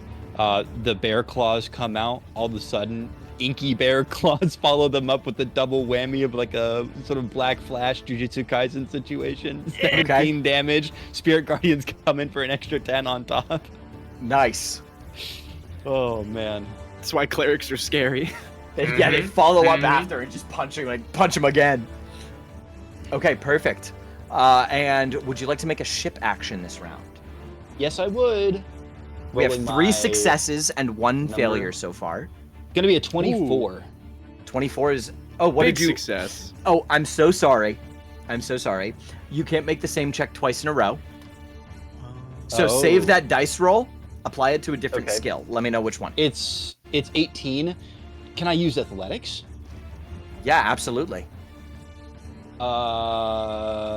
So athletics is a +5 instead of a +6. It's gonna make it a 23. Okay. With athletics, that brings us to 4 successes and 1 failure. That's perfect. We really only need 1 more success to completely mitigate the ship. Noka, as you rush forward, you deliver your strike. The Spirit Guardians rush forward and finish off the enemy. You're looking this knight directly in the eyes, as in you hear over your head a sound of cracking wood, as an enormous spar of timber falls from the mast squarely onto your shoulders. Your knees buckle, and then I just tense. catch it like You this. catch it and hold it behind your head, and then you gently unload it, rolling off of your shoulders onto the deck, mitigating it from spearing the ship. I just glare like needles into the eyes of the night and and I just crack my neck a little like It that. looks intimidated. Jeritos, you are up. All right, sick. Just so I'm aware of the safety zone, where is the cube of danger that I Zalar need has put up? to. The cube of danger is. The cube. Let's see. Before I combat had it began, hit. there It was was a cube. 4 tiles. Okay. 4 tiles. Cool. Good thing I don't need to. Yeah, I was gonna Well- say you got the extra reach. 4 tiles. I do indeed have the extra reach. There's our cube. Cube of danger. All right. All right. So let me just really quick. I need to read one little thing before I move in. It is here. It's because it's a new ability.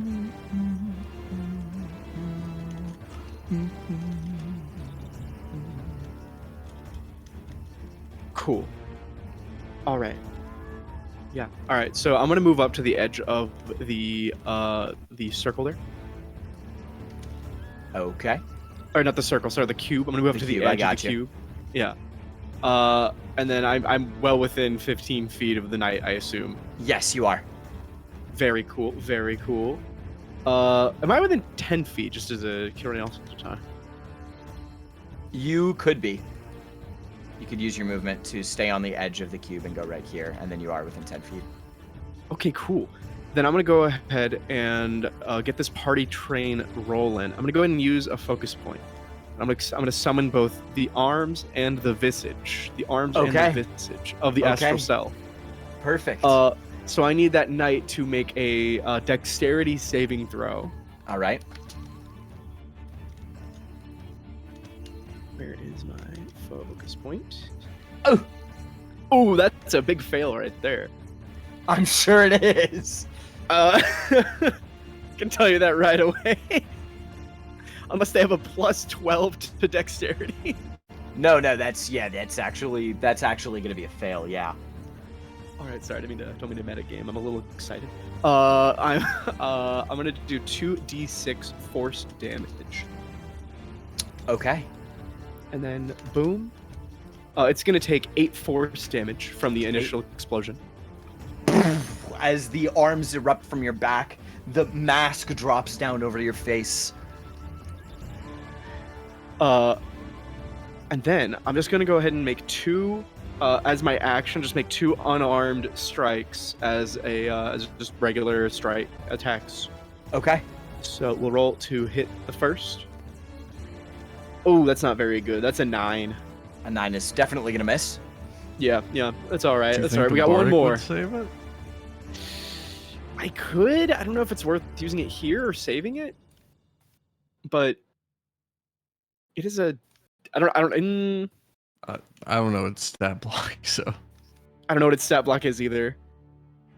I'll save the Bardic. I think a 9 is a little too much of a gamble for me. Okay. And then I'd use the second attack.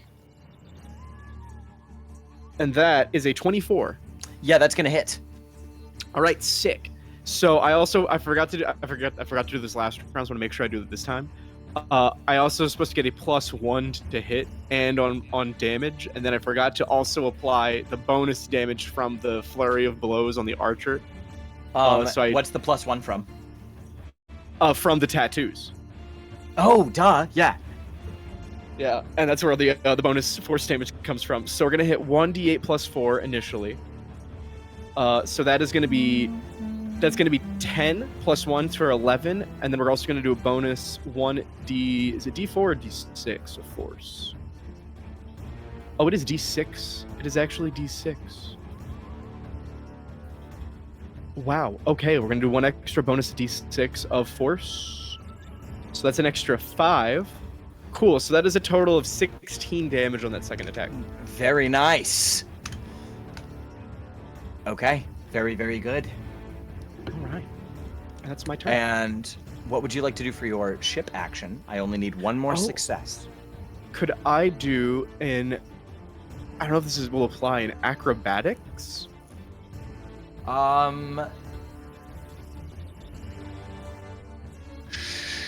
Yeah, sure. I'll figure it out. Yeah. Make an acrobatics All check. right. Making acrobatics. Here we go. 17. 17. Okay. 38. For an acrobatics check. Geratos does a backflip and inspires the crew. I feel like it would standing make backflip. sense for Geratos as he's moving around to be tying off loose ropes and rigging in the difficult to reach places that are slightly elevated from the ground as he maneuvers himself across the deck, which is our final success. The ship is not going to sink. Let's go! Well saved. Yahoo! Luciva, you are up. All right. Looking at the battlefield that's in front of us right now, does it feel like this knight is kind of the leader of the pack, or is he more of just a big gun?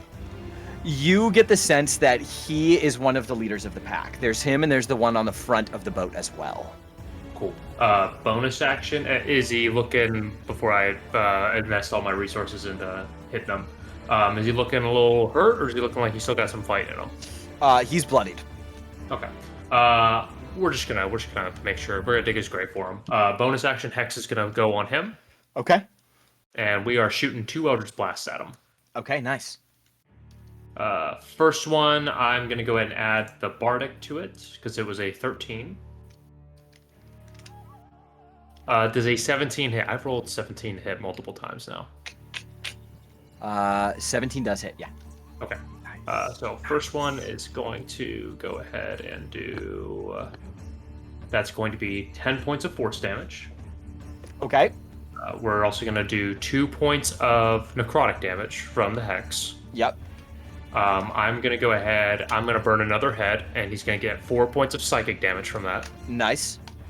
And then the second blast. That's a natural 19. So then. Okay, 27 definitely total. hits. Yep. That is going to be 5 points of force damage. And then another 4 points of necrotic damage. Okay. All right. He is on death's door. I look On at death's door. Zellar and I just kind of go, after you? That'll be my turn. Okay, perfect. Zellar, you are up. No more ship actions are needed. Lovely. Nathairs is still going. Yes, it is. So I will need to make a what save? Roll that d4. Yes. Also, is there just a way for me to like tweak its movement just so like the edge of the cube I'm still able to get to so I could like attack someone without having to go into it? The one that's closest to me? The one that's closest to you is the knight. aside from that, if you're trying to get to this guy right here, Yeah, no, I just need to get close to the knight. That's it. you can't. You Okay. can get within 5 feet of the knight. Yeah, that shouldn't be a problem. What's your movement? Awesome. My movement's 30, and I'm on the deck, so I 5, imagine I'll be fine. 10, 15, 20 will get you in melee. Awesome. I rolled a 4, so I drop, or rather drop some molasses up here and hover in the cube, turning it into difficult terrain. Okay. So they're stuck That's a in save, that. though. That 18, natural 18 is going to save against Nathairs. There's no save for this one. It's just difficult terrain. Oh, really? Yeah. It's just difficult terrain. Mm-hmm. Yeah, all the other ones have a save. This one does That's not. it. Yeah, okay, perfect. Okay, cool. Cool. So Um, his feet are stuck to the ground. So I will. Are both of them in a 15-foot cube if I were to move to the right position? These two right here, Yes. I don't believe so. 3 no, 3 tiles. 3 tiles, yeah, they are. Okay. I would like to Thunderwave. Has either of them not been hit yet? This one over here has not been hit. Okay, then I'll second level Thunderwave. Okay. So I have to make a con save. Okay, 2 con saves, one from the knight, which is gonna roll first. Let me figure out what the con modifier is for that. That is, what's your DC? It'd be 15. That is gonna save. That is Okay. gonna save. Here's for the other Triton. No, definitely not. Okay, Roll that up. Give me damage. damage. Okay. So we're looking at 14 damage. halved to 7 doesn't matter. You blast the knight into the rigging or into the side of the railing. You hear the sound of cracking bones as his back folds over the wood. This one takes Fantastic. 14 and is I blasted also- backwards, right?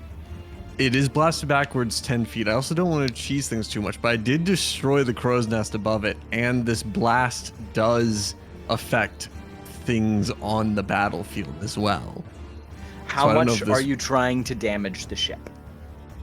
Because that's gonna cause it to undo all the work You're that on we the did to try to make the because ship here's the sink. thing: breaking the crow's nest is one thing. You guys are on Yeah. you're on the main deck. Right. I'm purely saying to affect unsecured objects, which Thunderwave does. There are a few boxes and a couple cannons. The So if cannons, there's I would anything- describe the cannons as secured, though. Yeah, if there's anything Cannons are that mounted. would have launched into that creature by flying back 10 feet. It's gonna fly back 10 feet over the edge of the vessel. Fair. If it would like land on It I goes don't over know. the I'm deck. just- yeah, I'm asking if there happens to be anything nearby. If not, no worries. Not really. There's some boxes. That's it. Nothing heavy enough to like. You know what? There's some cannonballs right here. I'll make a dexterity saving throw. Okay, I'm gonna roll an extra D8 of damage for a cannonball plunking him on the head. Hell yeah. 7. Cool. Go. Sure. Not dead, Cool. but he like Yeah. hits the water, head comes up, boom, heavy iron ball lands right on top. He's got and one that of those like brings- Looney Tunes bumps on his head now. That brings us back to initiative count 20. The remaining Tritons look over the edge of the ship, see the fleeing dragon eels, and jump into the water. This one's gonna run off the deck. This one's gonna jump this way. Whoop! And the knight is also going to dive in. The knight up front will, which I can't seem to drag him over, so I'm just gonna do that. They all have enough movement to get over the edge of the ship. And as they flee, you understand. Who casts comprehend languages? Zolar. Zillar. Zillar. Zellar. They have stolen gunpowder. And a substantial amount. You hear them calling to each other as they run. The remaining Tritons jump over, land in the water, and begin swimming away very quickly. Who's got some fire to shoot? As for the dragon eels, at this point they are 120 feet away, and they are beginning to drag the barrels underwater. I'm gonna make some strength checks to see if any of them are still visible.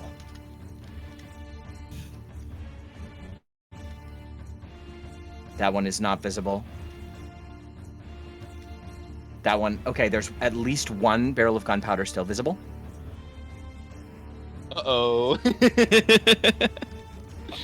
So, fun fact, I don't have any fire spells. I just Two. double-checked. Two But barrels of gunpowder still visible. But I can shoot that far. So, If only I hadn't used my ring, man. Okay, there are only 2 out of 5 barrels of gunpowder still visible above water. 120 So feet you would away. say that Sacred Flame is a fire type damage, right? it's radiant. Yeah. It's radiant. Oh, come on. So, Zane, can I, are we still in initiative? I should ask first. As far as it goes, this is going to be the last time anybody gets to do anything in combat. As far as initiative goes, it doesn't particularly matter anymore because none of you are in melee with anyone. They're all fleeing. So if anybody has anything they would like to try out to a 120-foot range, you may. Firing 2 Eldritch Blasts. I cannot move Hex that far, just because Hex only has a range of 90 feet. Okay. I'm going to go ahead and I'm going to take 2 shots at the closest one that is visible that is carrying gunpowder. I'm not trying to break the gunpowder, because just breaking it without possible to do anything, but I'm trying to kill the rider. Okay. Alright, first one is going to be a 11 to hit. That's going to miss. Okay. Second one is going to be a 21 to hit. 21's going to hit.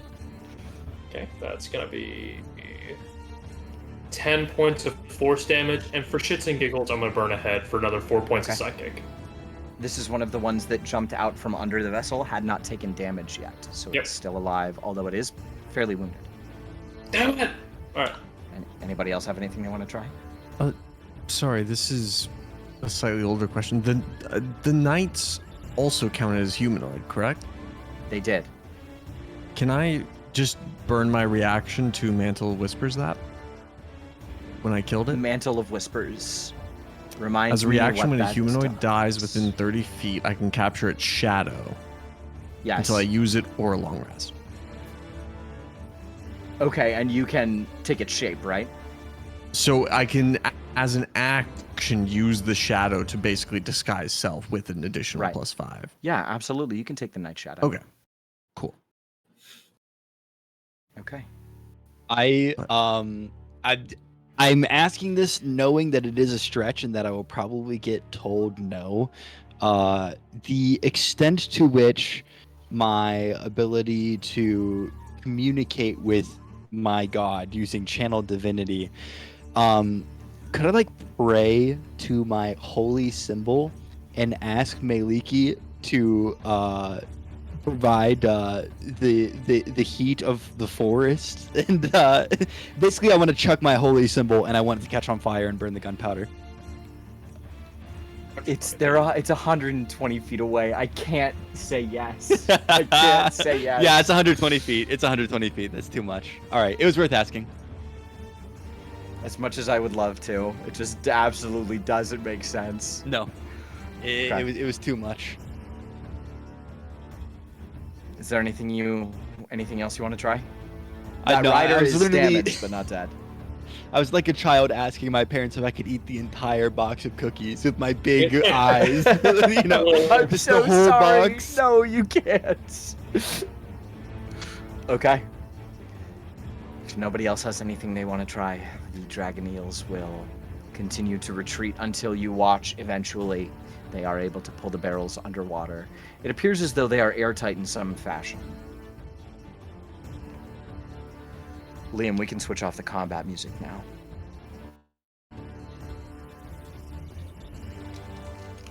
Would All right, I be boys, let's able- loot this ship. Yo, Would I? I wouldn't say rescued, more like under new management. I'm going to delete all of the dead bodies now. Oh, goody. Me hiding the evidence.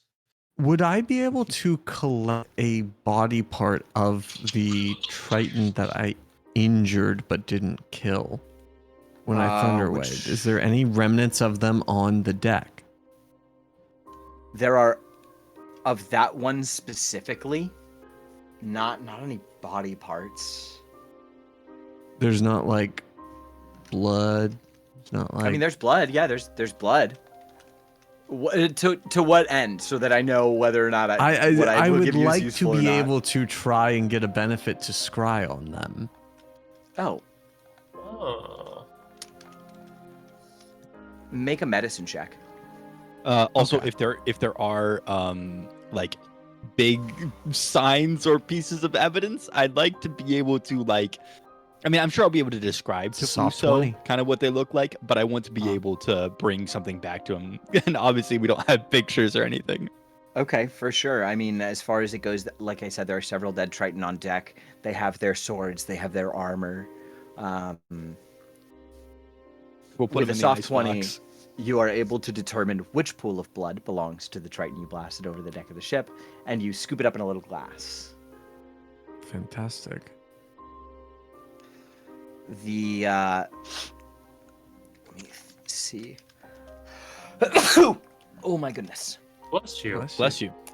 This swordsman over here runs over and immediately grabs hold of the spinning wheel, gets their hands on it, stops it. The boat returns to its normal course.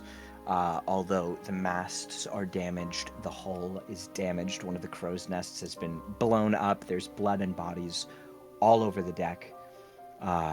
As you guys stand there on the edge, you're approached by a tabaxi.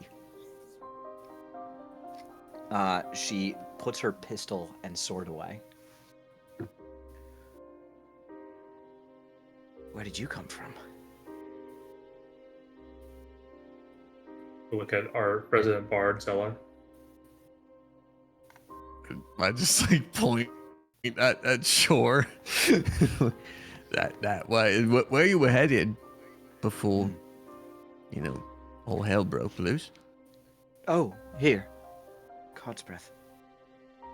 Yeah. Jeez. She looks around the deck, kind of stares at some of the bodies. It's a good thing I didn't know any of them too well. Like her. She she It is a will reach out to shake your hands.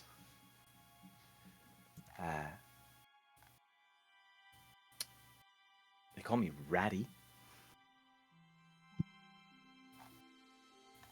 Maddie. Yeah. Jeritos Well- just kind of reaches out, shakes her hand. Is like, "Good to meet you, Ratty. I'm Jeritos, I believe. Also, don't worry about the damage here. It's nothing that can't be buffed out with a little elbow grease, you know."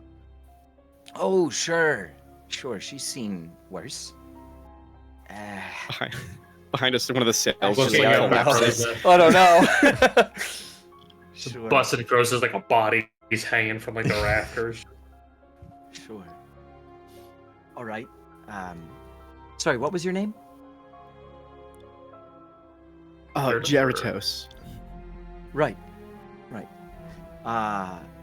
And you. She reaches out to you, Zellar. Yeah, I'm Zedar. You might have heard of me before. Zellar. How old are you? I'm sorry, I shouldn't be. Nope, doesn't sound familiar. Your parents would probably know me. Is what I'm Reaches out to saying. shake your hand, Luciva. Luciva shakes her hand. Luciva Primera, you've never heard of me. Sure. Nice to meet you. Nice to meet you. And you, big fella. I am Noka. Noka. Great. Okay, Zellar, Noka, and Who cares? well, I like her. I definitely like her. She's fun. as first mate, or I suppose you watch as she, you guys follow her as she walks up the stairs to the wheel, where there's currently that swordsman who's holding it, and there's this stout halfling fellow on the ground, dead, blood on the deck, several sword wounds. He goes, and Ratty goes, captain now, I guess. Congratulations on your promotion. Yes, congratulations. Yeah, sure, thanks, I guess. I thought I'd be getting it under different circumstances, but they told me to be ready for this. Not this exactly, but she gestures at his dead body. This. Let's, Kriya, let's... And she puts her hand on the swordsman behind the wheel. She goes, Kriya, let's get her to port. And slowly but surely, the vessel is docked, tied off. There are already several other people who have kind of... A lot of the older fishermen just kind of watched as they approached with spears. Not a lot of them actually engaged, as there wasn't a ton for them to immediately do without climbing up on deck. They tried to chase the dragon eels off, but you are followed into port by a small swarm of locals. And as you all step off the deck, everybody's very somber. They have water for the sailors. They have water for you guys. And everybody, not everybody, but the sailors on the deck just immediately kind of take a seat there on boxes, drinking what they're given, in shock, just kind of bent over. You see a turtle. You see a tabaxi. You see a human man. That was the swordsman who took the helm. There is a kenku. And let's see, did the other one make it? She might have died. We have Ratty, we have Creel, we have Whistle. The one that got thrown off the bow. Yeah, she's dead. That was her. So that's okay. Let's see. You guys did save two random schmucks. The two like new hires that were responsible for cleaning the deck. Yeah. And The two characters from Pirates of the Caribbean, one with the messed up eye. It's like, yeah, literally. It's There's a basically lot of blood to clean. So. those two guys. They're these two kind of shorter half-elf fellows. But yeah, as you guys head into port, there's kind of a quiet moment. And then after a moment of silence passes, one of the older kind of spectators goes, "Did you get the goods?" oh yeah. Ratty just kind of looks at him, shakes her head. Yeah, we'll start the unloading process here by nightfall, and we'll have everything rounded up for you guys tomorrow morning. But if you could give us a fucking minute, we got some other things to tend to. I agree. And- I think this town, for bringing such an excellent merchant vessel in, deserves you all a round of drinks. For coming here and surviving. Well, and you guys, everybody simultaneously turns to look at Diabolus, who is still on the dock, as the crowd of onlookers kind of disperses. He still stood there, and he goes,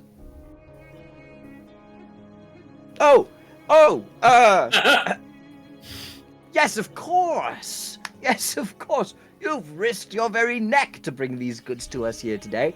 I'm sure that Forand, the barkeep at our fine tavern, will man. give you some complimentary food and beverages for your hard work. Can really quickly, Jeratos just with the last remnants of the visage, just like shoot a very stern glare directly into Diabolus's eyes, reminding him subconsciously of their discussion from the other day.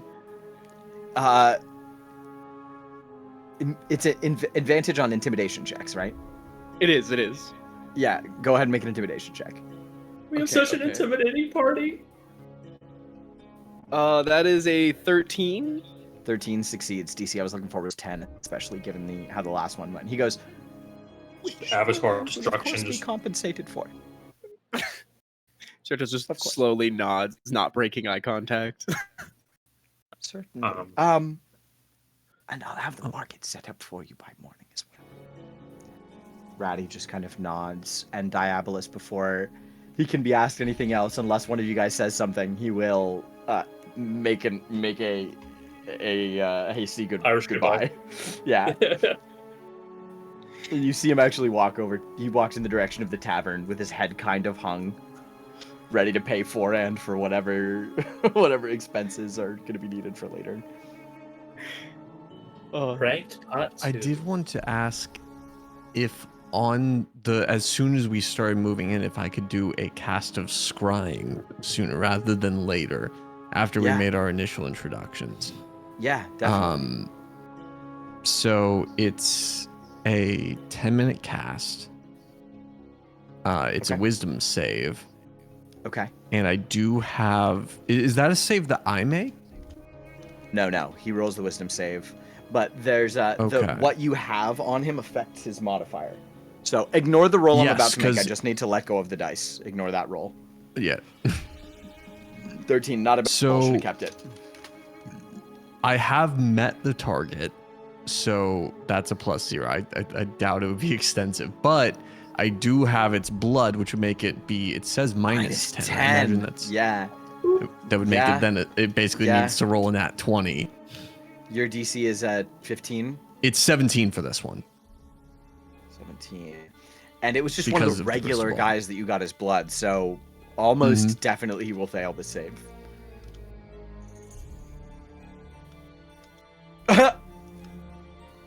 I think he got it. So that is gonna fail. Yeah. Yeah, he does have a let's plus see. 23 to wisdom.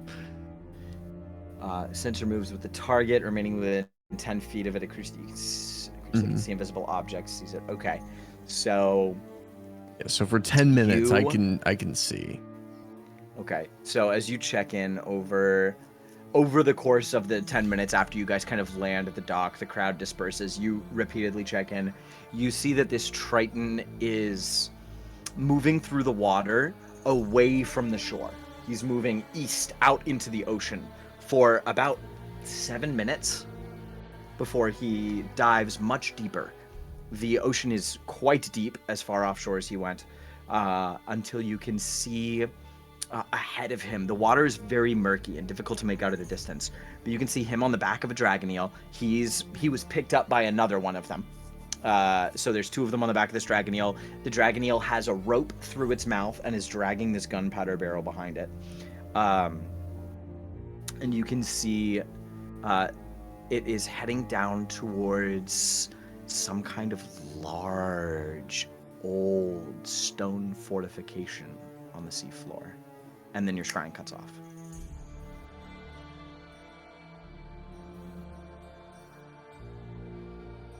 All right. Like, because it reaches the end of its time, not because it's Yes. massacred. Yeah. It just took No, a I'm just while. thinking. It's far away. It took a little Yeah. while to get there, but you generally know where it went now, at least. Well, then in that case, I guess I'll get ready because I'm technically supposed to. Forehand hired me to perform today. Yes. Yes, he did. So you head over to the tavern as you are walking in. Diabolus is walking out, looking semi-sheepish, and you head in. And Forehand is putting a little bag of gold under the desk, and he goes, "Zella, why does it always seem like when you are going to play, something really terrible happens?" You know, frankly, I don't have control over that. I believe that it might be the God's will that I'm not meant to be on the stage, frankly, but I wish they'd give me Well- just a little bit of a clear sign. I'll still pay you. What did we agree on? 20 gold? That's you didn't name a price, but I'm happy with whatever you give me. Sure. How about 20 gold? And let's give everyone a moment to cool off. Why don't it seems like perhaps uncouth to start right away. Let's give them about 2 hours. You know, if I may, as someone who knows how to change their face, is there someone that I could resemble that might help the people maybe have a good laugh? Seems like they need it. Oh. Well, I suppose if you're going to do satire, the only people that all the townsfolk really know well enough that they don't love is going to be Diabolus or his daughter Celine. Well, Otherwise, wouldn't I wanna wouldn't harm- risk making fun of Kamaka or any of the No. other small they don't businesses. deserve it. I think Diabolus might be making a special performance tonight. That seems like quite the event. Here, because I have it on me, and it gives you 20 gold. Oh, fantastic. In trust.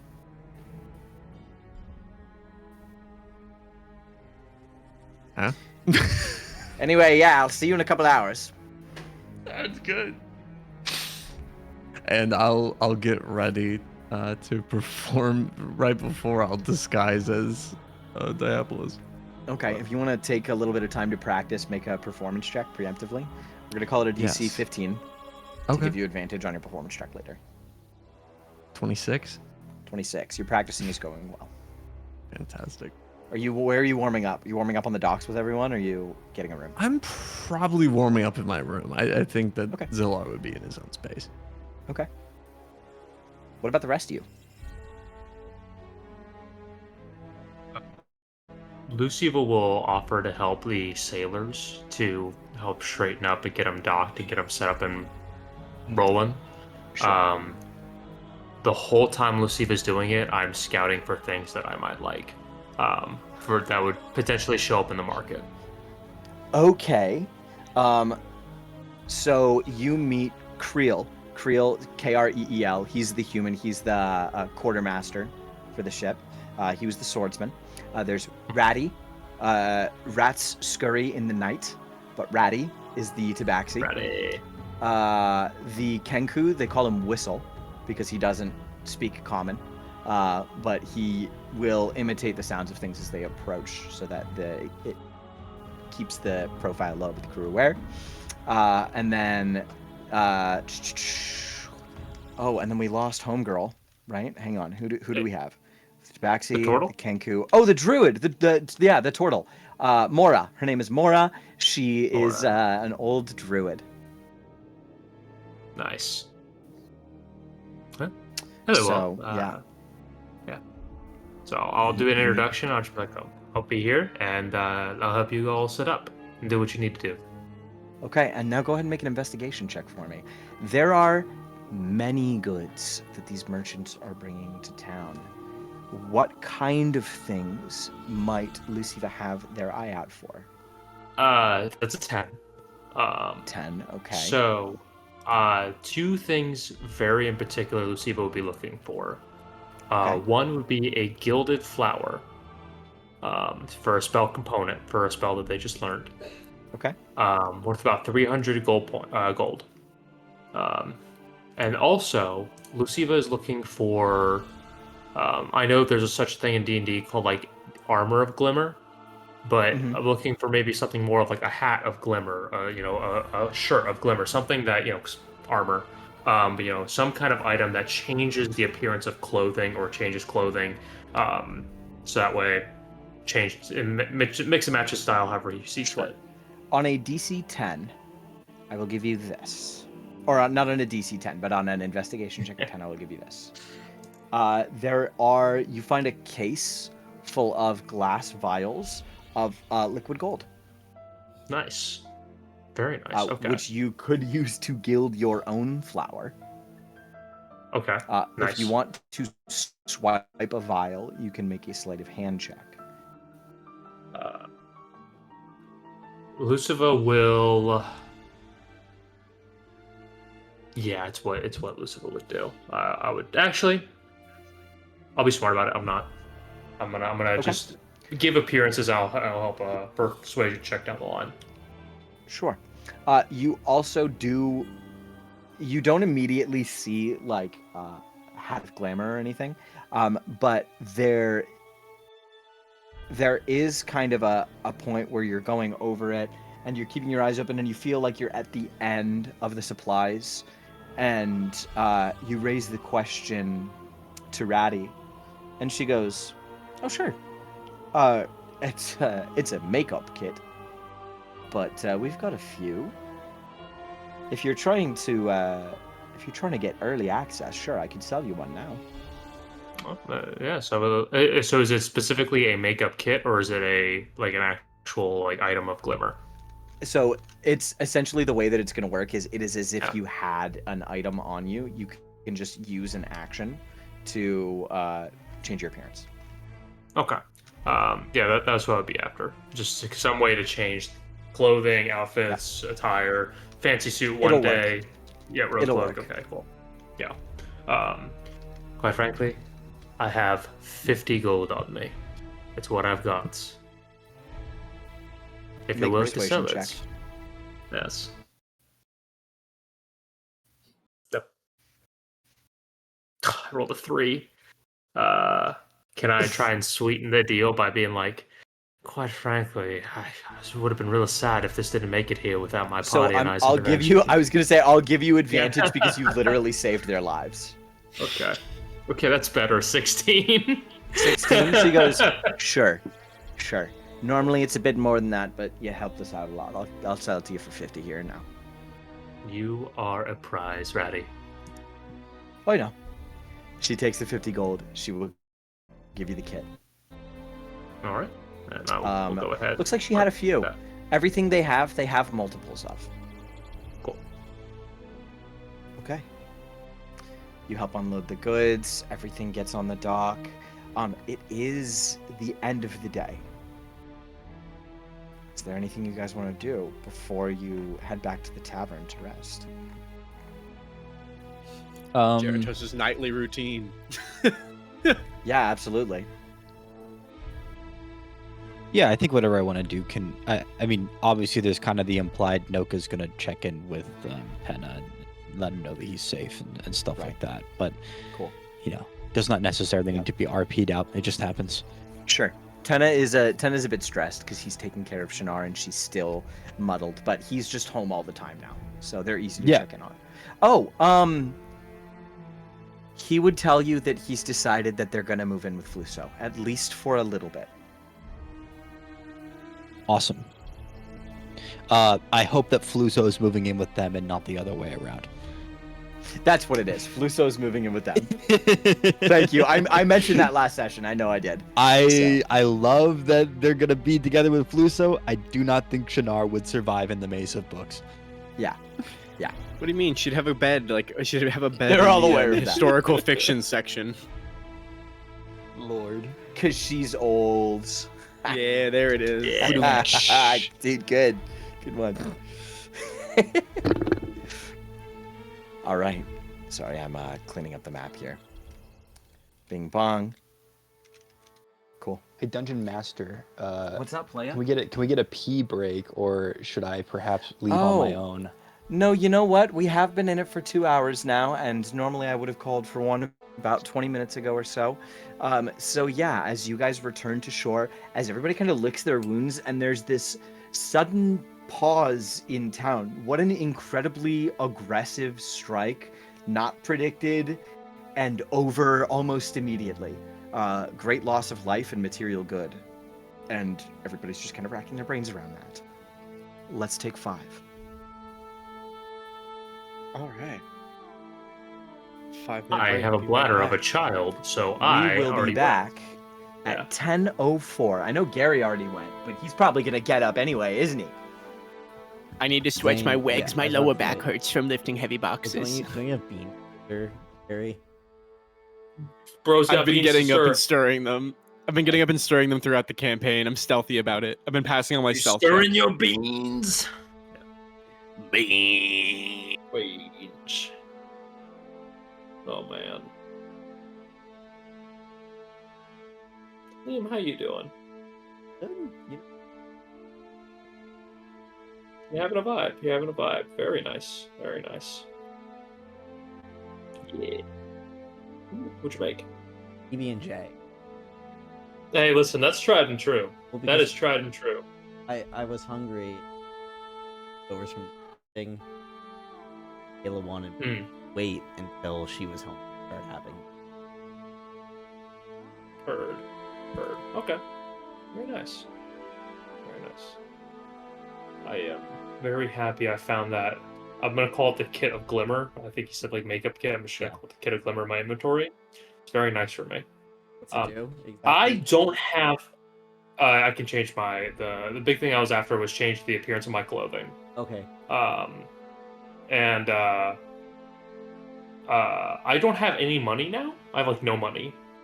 So what about I in the am game? going to end up. Okay, like yes, actually. Now I'm just broken 2 lives. It's I'm probably gonna have to swipe that vial. I'm probably gonna have to swipe that vial because I do not have any money for it. How much money would you need? I don't know, but we'll find out. It's a vial of liquid gold. I do have an excess of funds currently. Bird. I need to check at the shop. But I also, if you need I would need to see if it could be stealth rather than sleight of hand. I feel like that's a tough sell. I can. So I have a plan. I can turn invisible. So I just need somebody to talk to the person, and I can swipe something. Only there With was pretty someone- good odds of success. Only there was someone in the party who was. I was gonna say, if only someone had Only. really good deception. Just like top of the line deception. If we kill someone and I use their shadow, I would get a +5 to that deception on top of it. We can kill someone. I'll get a +15 with advantage. As someone who's I not mean- in the game, absolutely do that. Absolutely. Yeah. Just do NPCs. it. That's what NPCs are there for. Listen, Creole's about to have their shadow stolen. Oh, All right. Real? About to steal every shadow in this town. I know Steal Gary your mentioned this, I think, shadow. like session 1 or 2. I do want artwork of like a bathroom line, but with like maybe just fantasy characters like an orc, an elf, and all that. Please hold. This Be has real got some good. hold music playing. Yeah. I'll find some technical difficulty music. Just look up the Weather Channel background music. That might be copyright. I'm just. Probably. Gamers. That's true. All right, bye guys. Gamers. Bye, Liam. Bye, Liam. Everybody say I love you, Liam. Love you, Leo. I love you, Liam. Love you, Leo. Oh, did we get another new follower? We're at 35. Yo! Were we at 35 when we started? I don't know. We got one during the restream. Okay, cool. Very cool. Take those. Get those every day. Welcome in. Welcome to the gang. Welcome to the club. Welcome to the gang, gang. Yeah, you guys do got to figure out a name All right. for your party. That's just bothering me. We have Yeah. we have one. We have the least problematic one name out. that you could imagine. We thought it through It's very incredible carefully. We how considered all of our horribly options. timed. It was like right before, I think. Literally the week before. Yeah. Yeah. Yeah. Beautiful. All right. We'll figure something out. Yeah, we'll just come, that we'll come guy. together on something. We are very good at predicting things. Mm-hmm. We must use this power for good, I swear. Alright. Gamers. We return to the town of Codsbreath, a town currently shaken to the bone by the conflicts that have surrounded it as of late. Something is happening here. Something grand. Something yet to be uncovered. The sailors from the ship have found their way to the tavern. They're at the bar, eating, drinking to the best of their ability. Some of them are just playing with their food, without much appetite given what just happened. Zellar, the mood is fairly low, but you stand behind a curtain on the right side of the stage. As dusk settles in on the town and the lights on the street go on, setting an orange glow to the sides of the buildings, Foran gets up in the center of stage and says, "Hello everyone, welcome in, welcome in. I wanted to extend a special thank you to the crew of the merchant vessel that arrived here today. for your bravery, and for being here. Simply for taking the time to stop in our little town. We appreciate you more than you will ever know. As a matter of fact, we have a very special guest here tonight who's going to accompany us in honor of these brave sailors who made their way to our shores today. Everybody, give a round of applause for our performer tonight. And the tables it is actually pretty full. The mood is low, but it is a mostly full house, as again, the merchant vessel arriving is an occasion for people to show up to Cod's Breath to get first dibs. So the 20 or so tables in the tavern are almost all full. I would say probably 18 out of 20 are almost full. So I will have, if you will allow me, I would love to have disguised myself as Greymane, but a very caricaturized version of him. Of course. Is Almost that like he Greymane in is drag. like kind of, but like a very like deliberately offensive sort of like political cartoon caricature version of him. A And go up. miserly dark elf creature. Yeah. Just kind of offensive. Yeah. Yeah, and just like Stage. hobble onto stage, and then without even attempting to directly say, "Well, howdy, I am Diabolus Greymane, folks. And I think that you all owe me a little thank you for protecting this here town." And then I would like to launch into a song. It's sort of a banjo-esque playing of the lute that I have on my person, talking about how this town wouldn't exist without me, how, of course, everyone feels safe, nothing happens here, there's no concerns, and you can pay me for it. Go ahead and make a So performance funny. check with advantage. I love this so much. Let's see what we get. That is a 22. 22. The crowd is riled up. The jokes even, like the jokes in the song even strike with people who are not from Cod's Breath, but the locals you can make out laughing so hard they are slamming their drinks on the table. About halfway through the song, the front doors of the tavern are behind the tables. Like the tables are mostly up near the stage. When you walk through the front door, the first thing you see is the bar. You see Diabolus, just kind of without like no expectation. He doesn't know. He just hears live music. He strolls in with a big smile on his face. He immediately drops, and he just kind of stands there with a surprised expression on his face for the last 2 or so minutes of the song. I pass him a beer. All in all, it goes over great. As I get to the end, I go, "Well, feels as if I'm looking in a mirror right over here." And point directly at him. Calling the attention to him, again, the locals are roaring with laughter, and you watch you see for the second time, Zellar, probably a fairly uncommon sight, his grayish purple skin goes flush red. And he just kind of... And You then won't he's come up gonna- here, sing a ditty? He's gonna leave. He's gonna go for sure. He's way too awkward. He does not have the social poise for this. He leaves. Watch him not be bad, and I'm just ruining this man's life. I cast command and I say, "Get on stage." You forget all the things this man has done. Do you, Ethan? Do you try to peer pressure Diabolus into getting on stage? I would say, like, if I'm standing there along with the show with everyone else, good old mug of ale in my hand. If I'm standing in the back, because Noka normally does stand in the back, both to be respectful because he's a tall lad, but also because he's also a little bit socially awkward himself.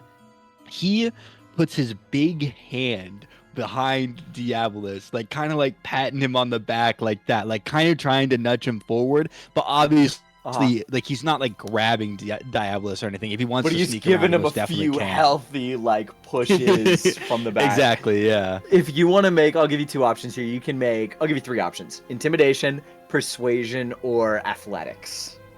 This does not feel like the kind of thing where Noka is intimidating him. It would be more of a persuasion because he's not hoisting Diabolus. That would be No, but athletics. I would say Diabolus weighs easily 100 pounds, if not more, less than you. So some healthy claps on the back, physically nudging him forward, would affect his confidence. They move him forward close enough to where he feels like he's already committed. Yeah. So that's what I would say for athletics if you wanted to make that instead. All right, athletics it is then. That's a 19. 19. Yeah, no problem. He gets like clapped forward a few times. He like turns and looks at you with these like deer in headlight eyes, and then he turns back and he gets up, and he takes the stage to a roaring applause. And he goes, ha ha ha. All right, now you just follow right after me, okay? And it's just Sure, a call and Diabolus. response song where he repeats the same phrases, but all of them are calling myself a fool and saying it's like talking about my love of wealth. It's like, who's a haughty, worthless criminal? Oh jeez. We're gonna have Diabolus make a wisdom saving throw. No, And I'm rolling He's it on gonna take Tailspire psychic so everyone damage. can see it. It can't be like a performance check or something. Can I bardic him during the song? I'll allow it, sure. Okay. What is it? A D8? Okay, so he's got a total of 9 right now. Here we go. What's the wisdom save to succeed? Okay, that's a 14. I was looking for a 15 or higher to have him just not get off the stage. Like halfway through. Please, what else can we do? Can we give him No, he deserves inspiration? this. Can we use the help action? No, he deserves this. Do you want to use the help action to give him advantage? I want to use I'll the help allow it. action and give I'll him allow it. advantage. No, Yeah. I don't gives want a him big to cheer be from the embarrassed off corner. the stage. Okay, rolling with advantage. All I need is an 8 or higher. He sees me as someone who is genuinely encouraging him. Unfortunately, that does not make anything better. Oh my god. The dice tell a story. Diabolus is gonna laugh, hop off stage, and leave the bar.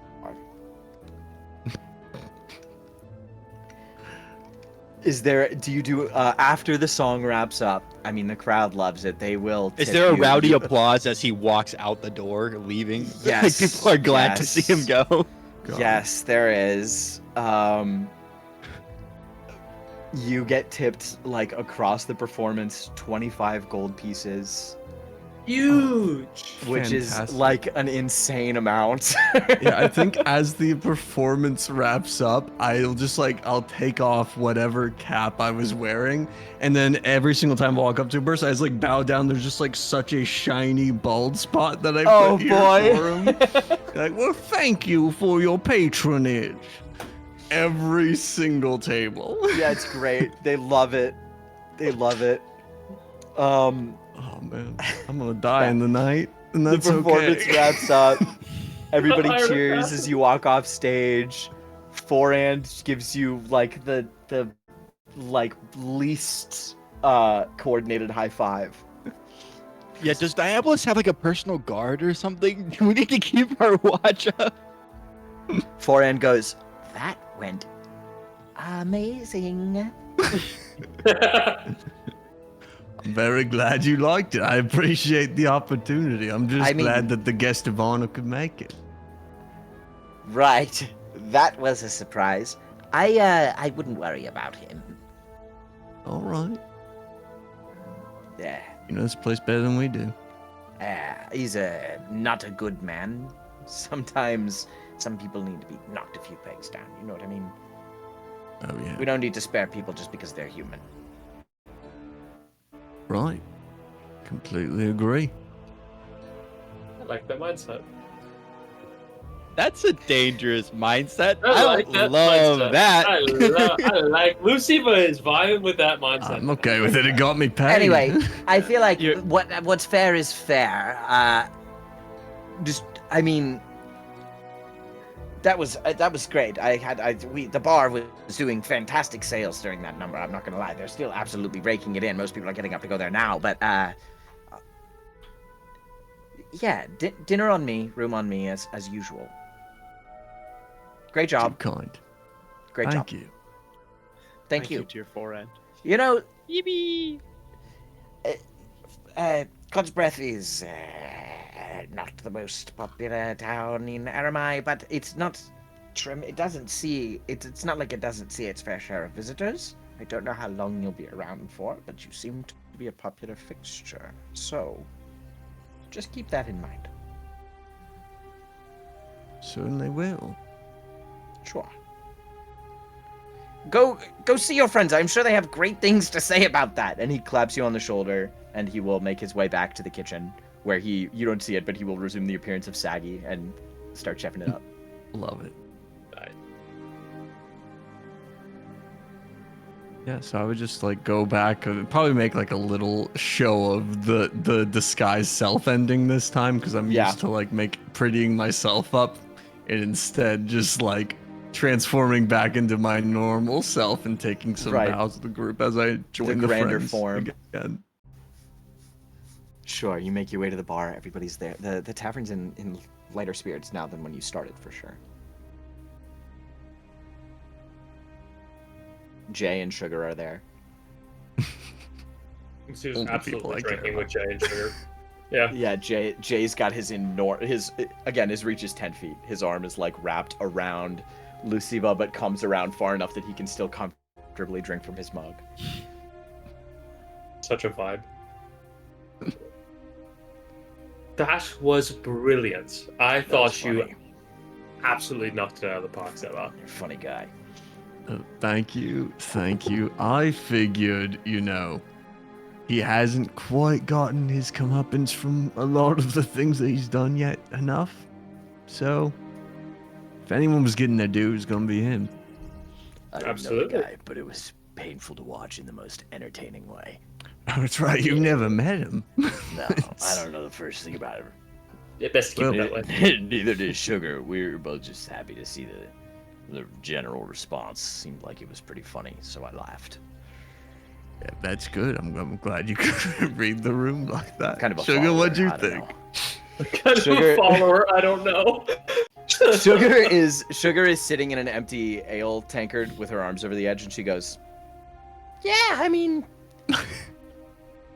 he seems like an asshole, and everybody hates him. So, yeah, I don't have any gold."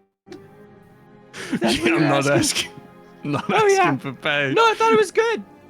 Thank you. Yeah, Are you okay? Are you gonna drown in that? it's empty. She goes, "No, I am drunk though. Figured. This was mine." How did she drink that? She I think it's she- better not to know. She just put her head like in it, like you're dunking your head underwater. Just It's drinking like that. impressive. Yeah. I don't know. Especially Get because the another vessel round. was larger than her She's a body. pixie with no wings. I mean, Yeah, that that's shit fair. sucks. So I drink myself. Yeah, like that too, another round for the yeah. pixie. Another round. Yeah. Another taker to sit next to Sugar. She crawls out of the first one and into the second one. It looks like those warning labels for like children in buckets, where she just goes in head first and her feet Yeah. are sticking out. Yes, that is correct. You might want to have her kiss those lips, Lucy, but just Oh, yeah, the water. got some That's water an breathing just in case. Excellent idea. I will do It's that. too late. She's DM, full of does summer. water It's breathing awesome. work in beer? Yeah, Yeah. it does. Oh, fucking bet. Oh god. We got Beautiful. 24 Oh, hours. God. We can do the exact shit right now. Get a pig trough real quick, and we'll fill that shit up. And the evening begins to draw to a close. It's getting late. You still have the opportunity to do anything if you want to. Otherwise, you guys can take a long rest and start tomorrow. I'm gonna paint. I'm gonna paint. Yeah, give me a performance check, Gyarados. That's a 19. You're the man. That is a flat 19 My uncle just right brought there. me pizza. Nice. Yay, thank you, Uncle. Yeah, thank you, He is Uncle. the man. You said 19 for your performance? Yeah. Okay. 19. What are you painting? Whatever you do, it's good. All right, cool. So, Gyarados, he sits down. He kind of, for a moment, he kind of takes a really deep breath and just slowly exhales and like looks at the canvas. And before him is an endless possibility of a new world. He pulls out his you can do his palette, and he applies his different pigments. He starts mixing and matching and painting. His hands are a blur. You can barely keep up with what he's doing. Each stroke revealing a new window, a new section. Incredible. Shapes begin to take form on the canvas, and across it, colors, lights, shapes, familiar and strange, all begin to materialize before you. And then you see, the image you see is a slight exaggeration of events that transpired that day. Going very heroically, standing at the bow of our rowboat is Gyarados, knee up on the front of the bow, pointing forward toward a ship engulfed in flames, attacked by an endless swarm, like a near endless swarm of fish creatures. Noka heroically rowing the boat with one hand as the bow is like tipped up from the sheer speed, and then and also wielding a guiding bolt in the other as he's throwing us in. Luciva, many faces glimmering in the shadows, launching volleys of eldritch blasts, and the whole time, sorry, I'm laughing at my own joke. Zelar, lute out, strumming a sick beat as like you see like almost waves of music emanating and striking fear across the plains of the ship. Yeah, and that's what you all see. It's amazing. I mean, it's really good. It's like this could be in a gallery. Are you painting like in the common room downstairs? Yeah, he's just painting Okay. like out in the open, and everyone can see what he's doing. Okay, there are people who are like, oh, it's pretty good. Yeah, well, damn. As they're passing by you to go upstairs to their room. Again, it's like a packed tavern tonight. It is nice as you're painting. You're used to silence, right? You're used to zen and focus. But as you're painting, it's kind of nice to hear the dull hum of chit chat and logs crackling in a fireplace bouncing off the wooden walls of the tavern, because it's not common. And with that, your painting is concluded.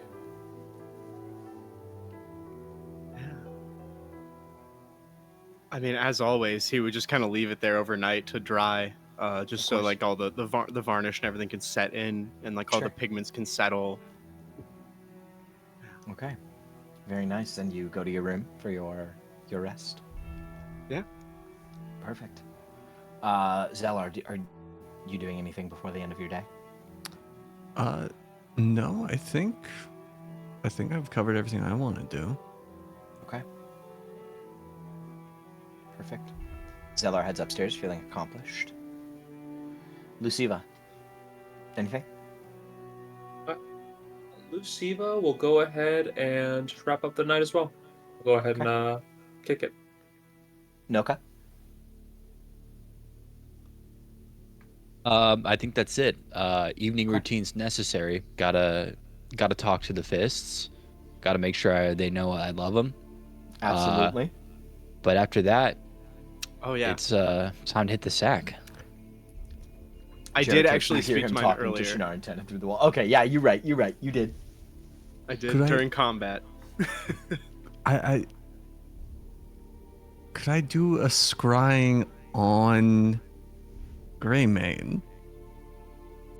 Just like Performance. you don't have anything. I from don't. him, do you? I don't have anything from him, but I think like It's gold.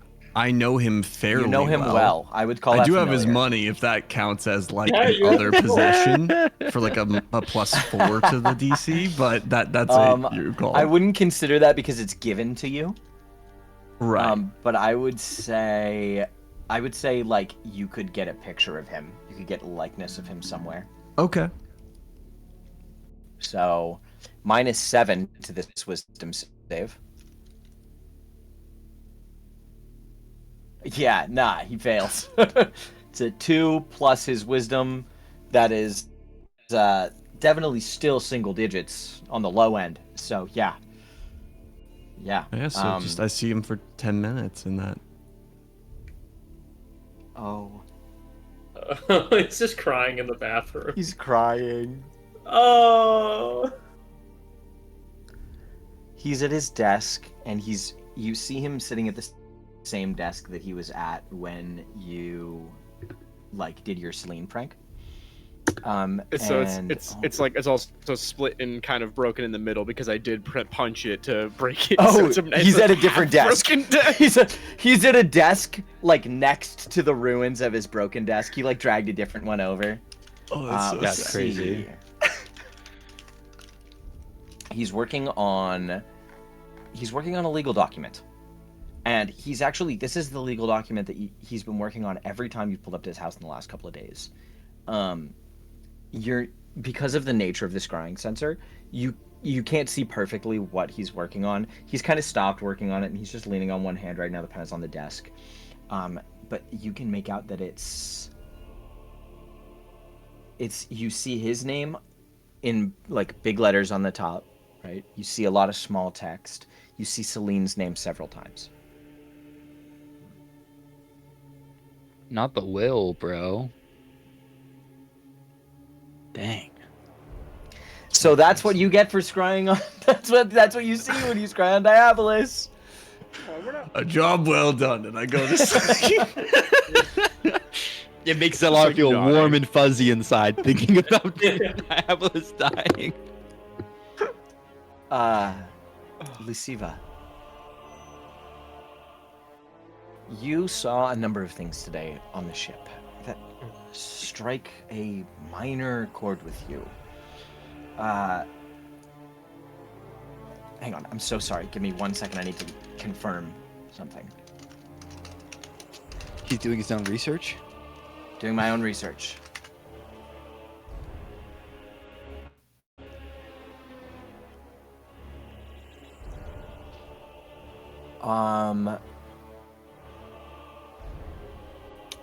Okay, yeah. So,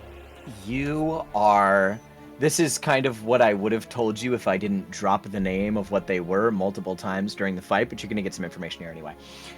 In Luciva's prologue, they were at an unknown temple, and they ambushed a collective of kind of diverse clerics. Mhm. You took several things from them in that exchange.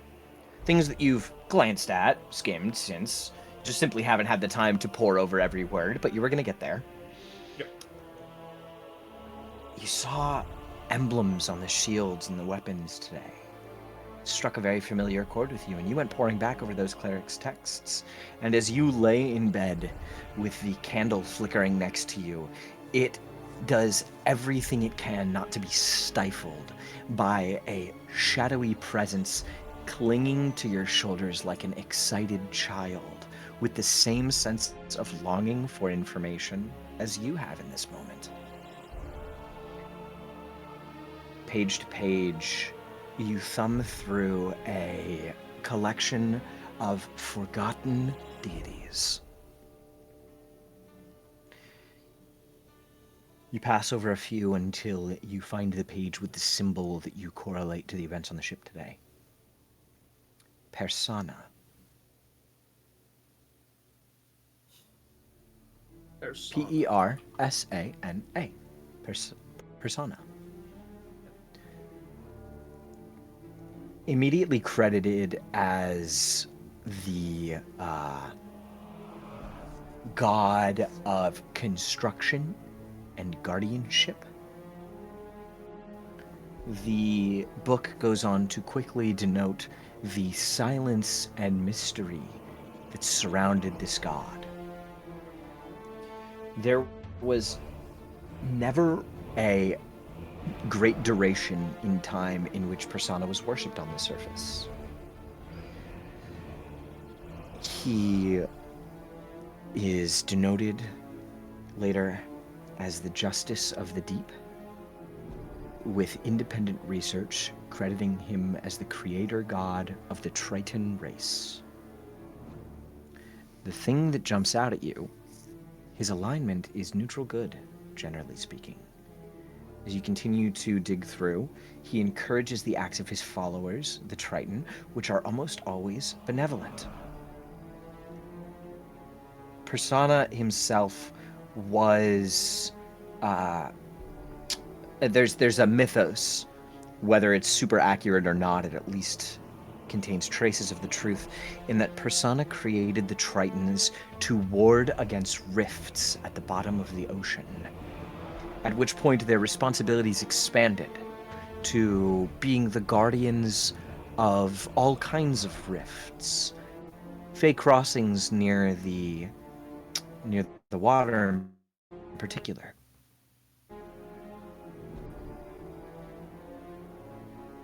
It would not be uncommon for Persona to bestow Tritons with paladin or cleric-like abilities when they were tasked with the militant overwatch of such a crossing.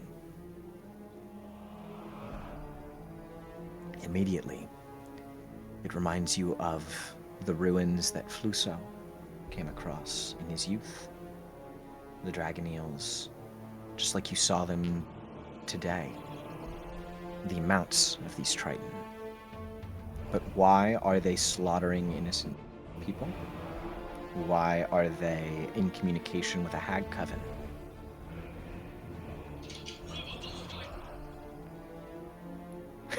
Yeah, Gary. Sorry, the beans might be need they might need to get stirred a little. Go stir your beans. Wait, hang on.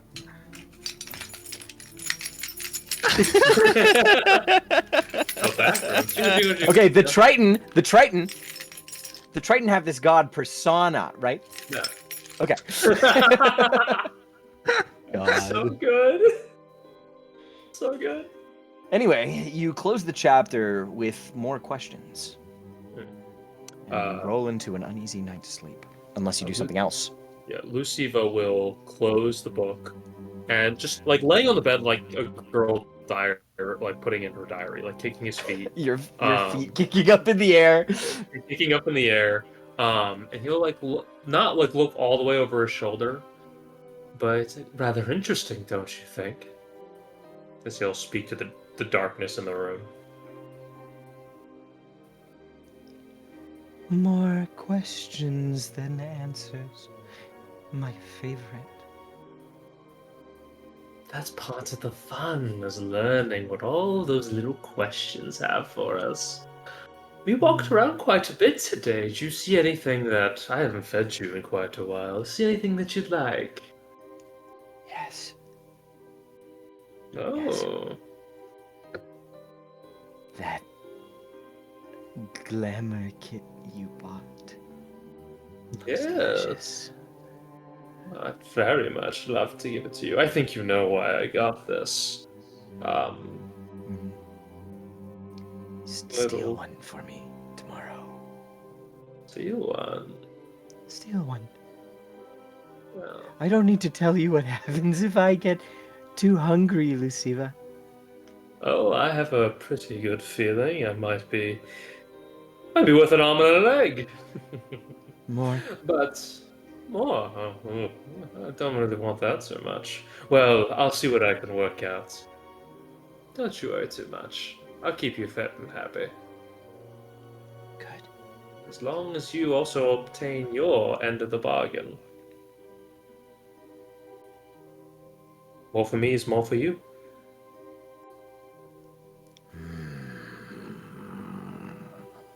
And the shadows slink away from the corners, and the candle returns to its normal luminosity. Or And everybody can click the long rest button. let's go. Yo. Sweet. So excited to commit Alex, petty I theft saw that. tomorrow. Alright.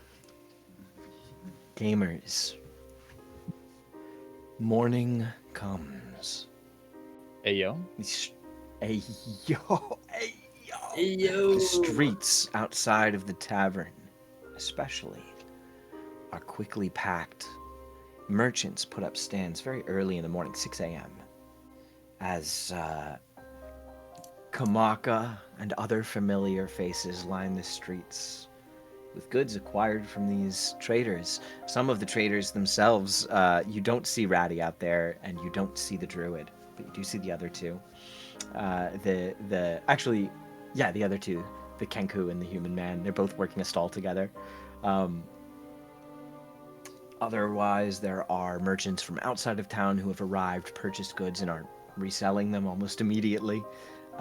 Otherwise, in general, I should say, there are many areas to go to purchase a number of goods. I mean, there aren't any like magic weapons or armor, but there are a bunch of mundane little tools or like wondrous items that are semi-magical, little commodities, fine jewelry and things like that all across the streets. Liam, if we could go ahead and... The mood has changed slightly. If we could get track 1 going.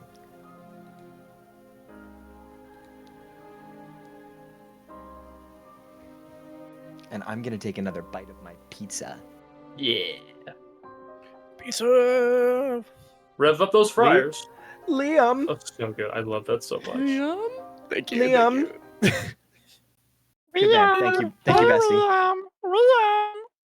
Hello. Appreciate if you give me a second. No.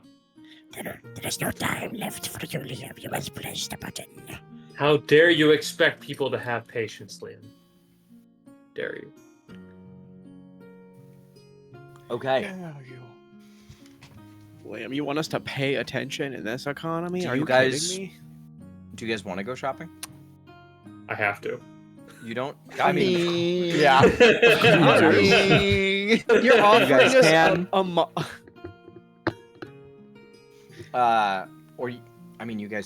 You guys could do anything. The town is full of people, Anything? so there are a number of opportunities you could take advantage of, but shopping is the first one that immediately crosses your field of vision.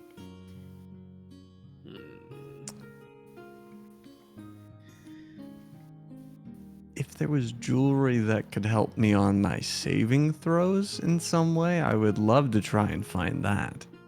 Personally. Let me see what I have on my list here. What save in particular? I mean, pretty much strength, intelligence, wisdom, con. Those are the Oh, big okay. ones. If there was an across so the board, all the it'd be ones you lovely. don't have proficiency in. Word. Yeah, because they are real bad compared to the ones I do. I have bring things up, that give you advantage on checks. Let me see. A ring of, I don't know, something that would protect him. Yeah. Well, how much money? I guess that would also be. What was that? Not a lot. How much money do you guys have? I'm at a 315 right now. Okay. Nice. And I'm pretty persuasive, if I may say so myself. That is true. Yeah, I mean the best, the best, most magical thing that I could actually offer you. This is one of the prime things that is being sold today that a lot of people actually aren't even going to buy because they don't have the money for it. Ring of protection. Yeah, you can get one. It would actually be from the stand that where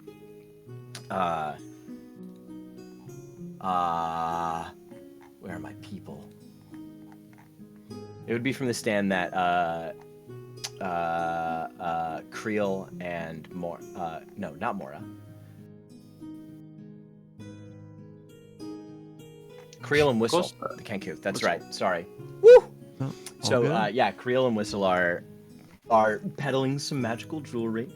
If you want to make a persuasion check to try to get the price down from 300 gold, you can do so. Yes, please.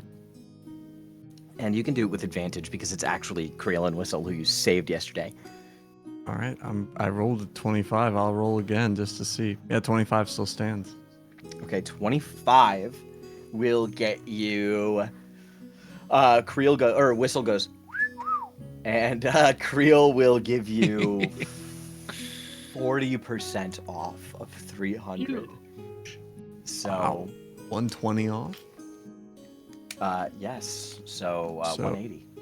I'll give him a cheeky 180. Yeah, Okay. Yeah, you get a ring of protection. beautiful. Otherwise, Would this be the same stand that sells the liquid gold?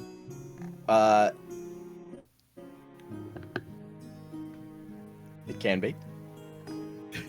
You'll I'll have let to you make your own finish it. persuasion check. I'm not making a persuasion check. I have no money. Can I do no. a deception check as a form of giving him advantage, like a form Sure. of help, Yeah, sure. to talk to the person who's working there? Yeah. So my deception is an 18. Okay. Go ahead and make a sleight of hand check. As you. Before I approach, Luciva will back up pace with the rest of the party. We'll walk into a back alleyway, and I'm going to use my tattoo. I'm going to cast invisibility on myself. Okay. And then that's when So I'll walk this and try will and do sleight of hand. this will give you advantage, and then I'll lower the DC because of what Zellar is doing as well. Let's go. Roll 19. those die. 19. Yeah, 19 definitely beats their passive perception, especially when it's lowered by talking to Zellar. They're in a closed wooden container, like a milk carton sized container, kind of all stacked on top of one another. You're able to very narrowly lift the lid, reach in, pull the vial out as it closes back behind you, and nobody's the wiser. They don't even see anybody there to do it. It's 300 gold pieces melted down. Cool. So it would actually be 350 gold to buy it for alchemical reasons. Gotcha. Okay. Otherwise, I have a ton of self-help books. I have a bunch of like minor utility things, some minor HP things, some combat adjacent but not quite weapon items, smoke bombs, a thunder cap, which is like a firework weapon, gloves that help you with climbing or grappling, quick flint buckler, which is a buckler that you can start fires with because the edge is made of flint, striking a weapon against it. You pass by a stand that has a bunch of cloaks hung up that smell absolutely terrible. They are goblin skin cloaks. They repel beasts, but they also give you disadvantage on persuasion checks when you're wearing them. There are a bunch of slugs in jars, and they're all crawling the same way in the jar, which is towards the ocean. Those are slug compasses. You use them to find the nearest source of water. There are, let's see, you find a different stand that's selling bump keys and like a beginner's guide to lock picking. There's a bunch of minor things. So if you guys are interested at all, there are options. If not, we can move right along. Jeratos would be interested in the self-help books, and probably if there's some like he'd probably interested in like the smoke bombs or some kind of like combat utility items. Okay. Sure. So as far as combat utility items, there are, okay, I'll give you, there's like 10 items. I'm going to go over them real quick. Okay. Let's see.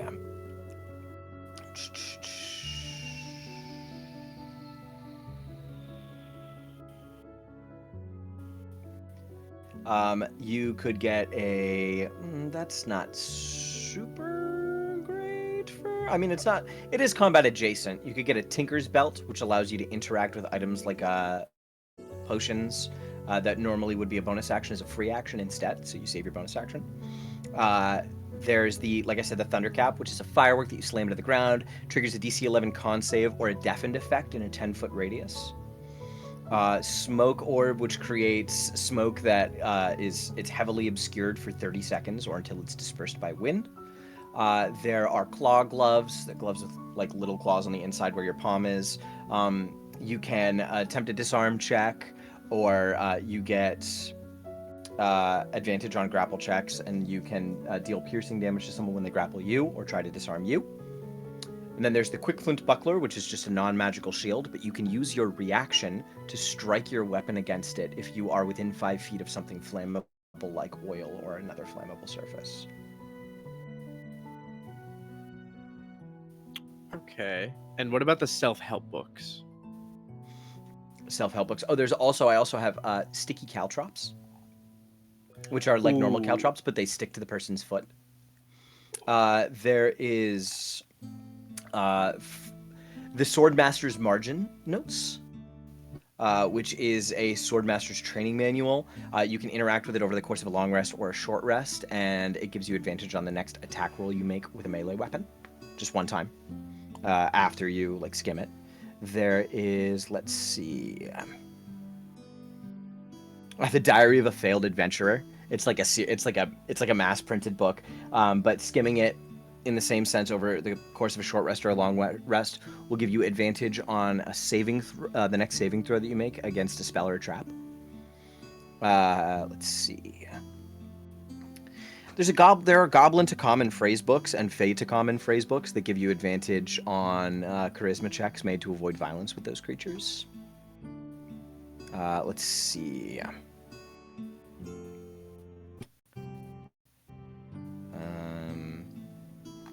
I think the only other kind of combat adjacent one that I would have would be Cooking Under Siege, which is a cookbook about recipes using limited resources. And if you make a hot meal over a short rest, it gives all your allies 10 temp HP. Sweet. That's cool. Well, the issue is I would need cooking supplies, which I don't have. You could buy some. Yeah. I could buy some. Jeritos could pick up a new hobby, but he would have to read the book first and then cook, which he's awake for 4 hours anyway, so. He's got to do the cooking by the book, man. If the way seems hazy. Don't do this. Don't do this. You can't be lazy. Okay, so yeah, I guess Jeritos would he'd be like, my good man, I couldn't help but notice this quite tantalizing book about cooking under siege. I find myself often in distressing situations in need of a hot meal. How lowly could I persuade you to part with this for? So that's not how you barter, partner. Here's how this is gonna work. I'm gonna tell you a price, and then you're gonna say, nah, that's way too high. I'll give it to you for this much. And then I'm gonna come back at you with a slightly lower price than the first one, and then we're really gonna duke it out, okay? So here's where I go. Oh, Cooking Under Siege. This is one of the more popular books I tend to distribute. I could part with it for 15 gold pieces.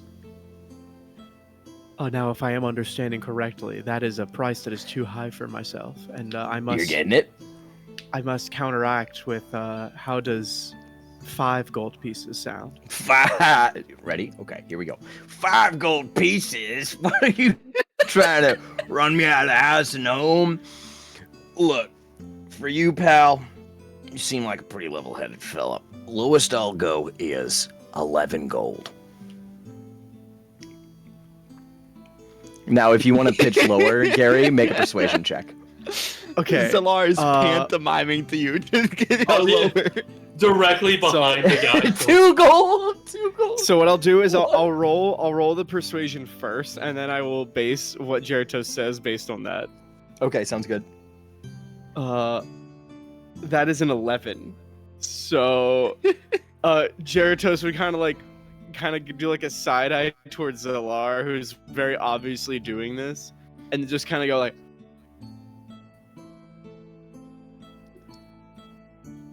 2 gold. So I swear you had it. I thought you had it. I'll sell it to you for 11 gold. Final offer. 11 gold. That seems fair. That seems fair. Alright. Oh, actually, would you also happen to sell? Would you also happen to sell while I'm here? Any cooking supplies? Yeah. Oh, for sure. I got plenty of those. Here. And he like opens a duffel bag and he pulls out a few pots and pans. He goes, like 3 gold for all that should do it. He has to. He's got to include it with the book. Tell him to include it with the book. Well, how about you include it with the book and we call it a day? I'll do it all for 12. He just kind of like slides a single extra piece of gold down. I think this was a fair trade. Your friends Jeratos care is- about you, and it's sweet to see. And he slides all the cooking supplies in the book to you. Jeratos just really quickly is like, Is it It's like invisible accents with are Diva like- just like... It's like One it's like major taking stumbling your, block in there, otherwise not bad. It's like taking your kid cousins shopping for the first time and encouraging them as they go up to talk to the cash register. okay, so I have cook's utensils in my backpack. And then I have the cooking under siege. Cooking under siege. Cooking an ally for your meals over the course of a short rest or a long rest will cause them... Yeah, everybody gets 10 temp HP. If you do it over a long rest, then they wake up with 10 temp HP. Nice. Okay, cool. And then I guess last thing, any health items available for sale? Any like potions or elixirs? Let me see what I got here.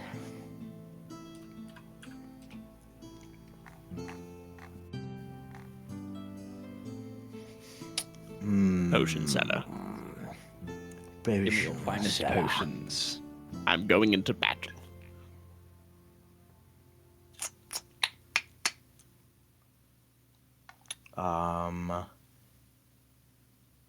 Yes, actually. Where is it? Snap Vial Bandolier. Snap Vial A Bandolier. Snap Vial Bandolier. The way that this works is... So it's... There aren't any straight up health potions for sale. Because health potions are mad expensive. Yeah. I believe a minor health potion is 250 gold. It's a lot. Yeah. Yeah, health potions are crazy expensive. But this is... The Snap Vial Bandolier will allow you to use multiple potions in a turn. Basically, you can use up to 3 potions. The more potions that you use at once, you will have to make an escalating con save against overdosing. Got it. And then But, the Tinker's Belt, it lets you use what kind of items as a free action? Is it just bump It lets just you- potions? It lets you use basically any item that is not a weapon or... I'm trying to think of what items you have on you that it would apply to right away. I'm immediately Could it be applied thinking to of... a rope? Well, goddamn, I might just a allow rope. that. I think yes. I think so. I think yes. I think I'd allow that. Sure, the Tinker's, goddamn it, what was it? Tinker's tool belt? The Tinker's Tool Yeah, Belt. Tinker's tool belt. Sure. Sure. And what is the price on said Tinker's Tool Belt? Oh, the Tinker's tool belt. So you're gonna pull up to one of the leather workers' stands. It's a gnome. He's got these thick gloves on, these puncturing tools. Puts them down, and he will sell it to you for. And you get the sense that he doesn't want to barter. So this will just be like a roll persuasion if you want a lower price. He'll sell it to you Cool. for 20 gold pieces.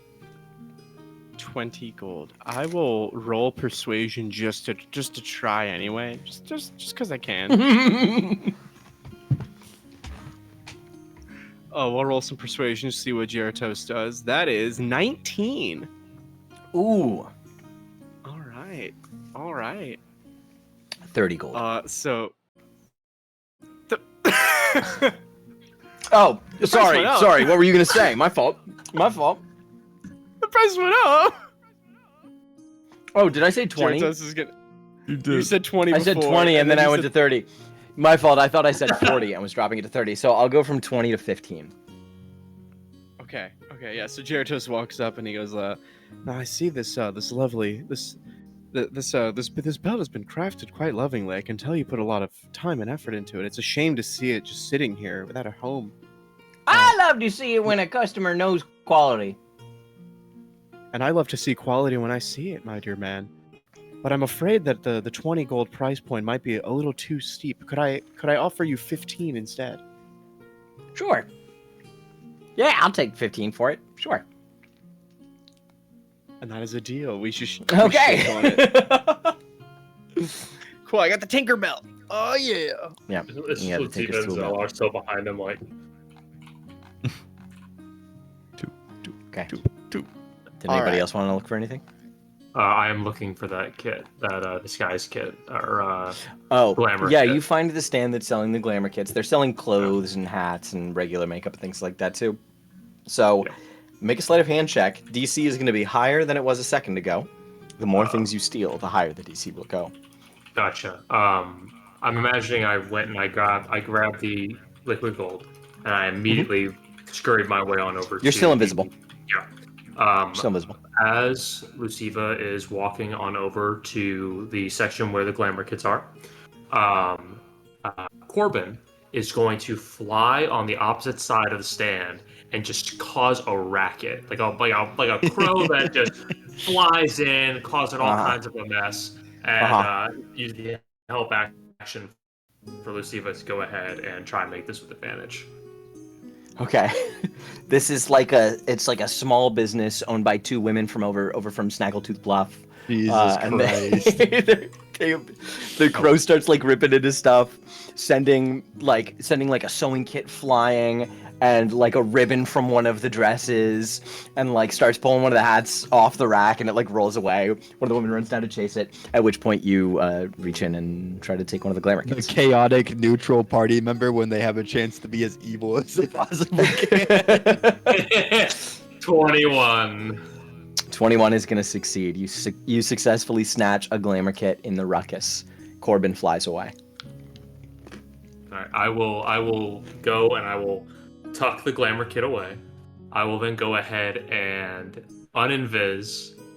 He'll be back to Luciva's normal appearance. He'll straighten himself up, and then he'll walk on over to the stand and he'll help fix up the messy that Corbin just made. Okay, nice.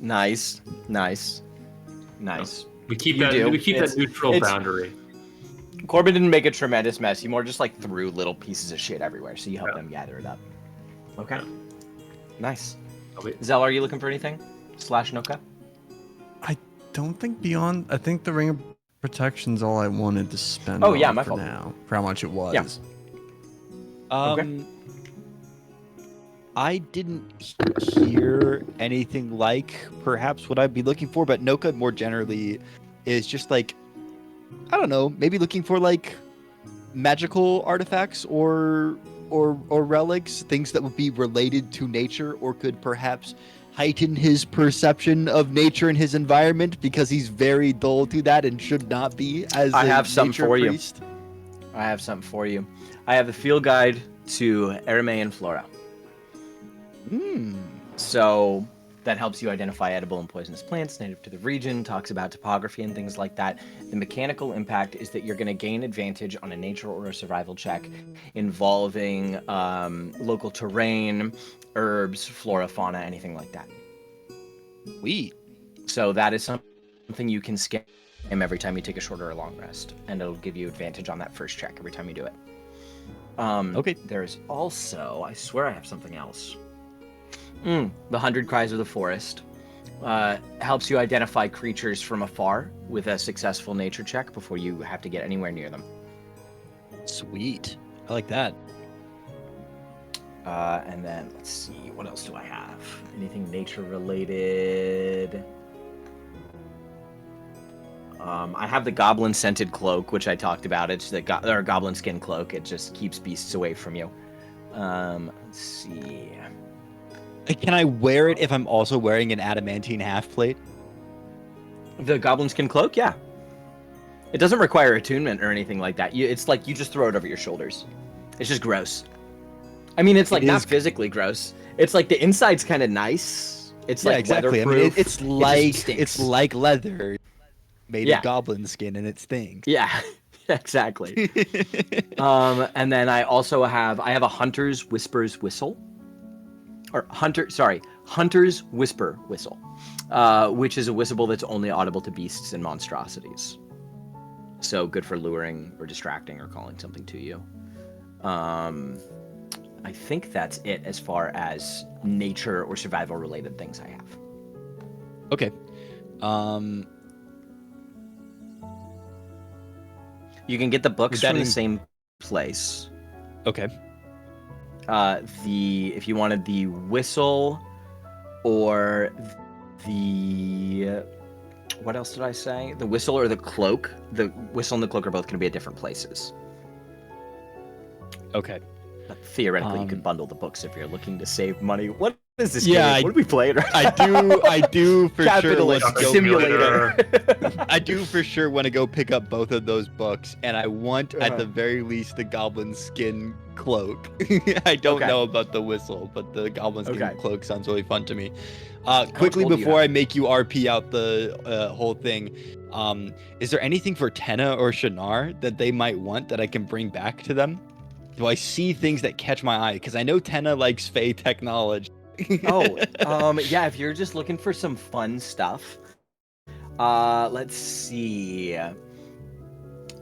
There's something that catches your eye. It's like almost completely useless, but it's just kind of fun. It's called a whisper mirror, and it's this stand, and they do like a lot of glass decorations, and this is like their one kind of semi-magic item. Basically, you hold it up, right, and you put your reflection in it, and then you kind of point it over your shoulder just a little bit to the people behind you, and you can clearly hear their conversation for the next 6 seconds. So that's just like a little thing. There's also I was supposed to say that's cool. I want that for me. What the fuck? there's something else that Noka might actually think is useful. I have navigator's lenses, which are just very finely calibrated glass lenses that grant you a +2 check for any kind of navigation.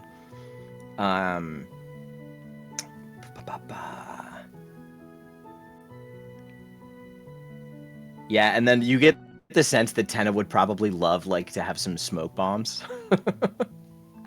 But outside of that, those are like the semi-mundane things that you find that you're like, oh, Tenna might think that's if fun. Noka, if Tenna asked Noka to get him smoke bombs while he was on the ship, Noka would look Tenna in the eyes and be like, "You need smoke bomb for taking care of Shannara, do you?" And give him like a funny look. Yes. They help you take care of Shannara? What if someone break into a house, attack Shannara, smoke bomb? Too late for smoke bomb. They're already in the house. Whatever. You're lame. So Dude, he drops the so voice. if you're trying to get let's see, it was you wanted 100 Cries of the Forest and Field Guide to Aramean Flora, right? Yep. I And I want could the goblin bundle cloak. those. And you want the goblin cloak? Make a persuasion check for the books first. For the books, I love shopping simulator. I know you do. That's why I'm doing it. I know this is your favorite part of the game. Oh jeez, that's so terrible. Noka's a better negotiator. 5. 5. 5 is my Does anybody persuasion. want to help Noka? That's Yeah, a no resounding person, no. Noka. Heard. Noka wants to like negotiate well, but the person who's selling it to him notices that he's too excited about it and is like, we can definitely make him pay Can more. I For sure. Can I help, but conditionally by being like, you're getting those smoke bombs, right?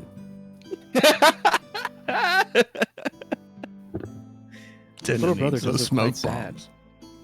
This is important. This is very important. How is he gonna keep himself entertained when you're not around, my friend? Why are the smoke bombs are not for entertainment? Ask purposes, they're later. Let devices him have for- them now. Oh my! Is that a Maybe. yes? Feels like you are no? depriving your brother of something that is bringing you so much joy. You'd Yes, be out okay. a lot. I buy Fucking a hell. smoke Give him the bomb, action. please. Yes. Okay. Noka, do you want to make a persuasion check, or do you want Zellar to make a persuasion check? Let Zellar do the talking. Mine's a +7. He's the one who's better at it. So that's a 16. You can see Noka about to pay full price for these books, and you step in last second. He was gonna charge him. It was 11 for each book, and then he was like, "Nah, I'll sell you both for 22." You swing in last second, like not trying to trick Noka, just not playing with the price at all. And you will get him. He will drop it down to 18 gold for the 2 books. And how much are smoke bombs? And then smoke bombs are gonna be 3 gold apiece. How many does he need? That's up to you. He's a growing get him- boy. He needs I'll get his him smoke 5 bombs. smoke bombs. That'll be 15 Okay. gold. Okay, sick. And then you can get the goblin skin cloak for 20 gold, or if you want to make a persuasion check to try to barter. I'll try it one more time, man, but it's not gonna be good. Oh god, that was a 2 with a +1 to make it a 3. All right. He'll sell you He the goes goblin up? skin cloak for 20 gold.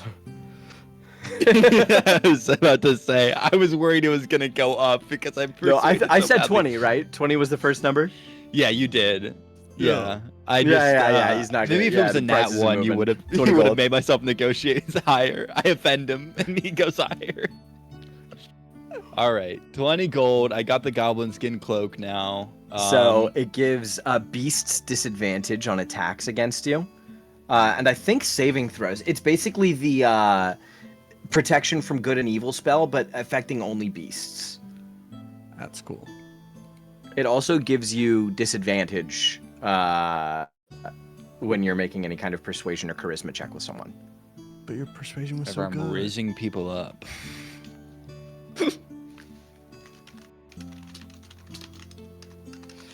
Okay. And you know, guys, I know that we all just love shopping. I know that we do. Gary, I'm glad you're back. I was just saying, I know how much we all love shopping. And I mean, I actually do, because I like giving you guys new stuff. New stuff.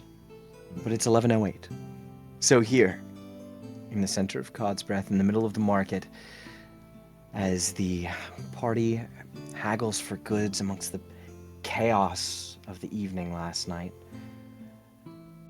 as the crowd still carry a light smile from Zellar's performance, as Luciva's pockets get just a little bit heavier, we are going to end the session there for tonight. Let's go! Disclaimer, Man, all this everybody. shopping gave us some experience. Disclaimer, guys. Disclaimer. First of all, no. You don't level up. We are not here next week. We will be here, but we will not be doing this. Next week, we will be missing Paige and Gary.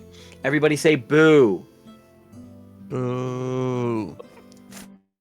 Thank you, Alex. I cast Fireball. Boo. Ethan, did you boo them? Fireball. Okay, cool. Your mic cut out. I didn't I- hear it, but I believe you. I did. It might not have caught me. Yeah. Okay. Thanks. Thank you. Thank you, Liam. Thank you, Liam. Okay. We will unfortunately be missing our dear friends who we love very much, Paige and Gary.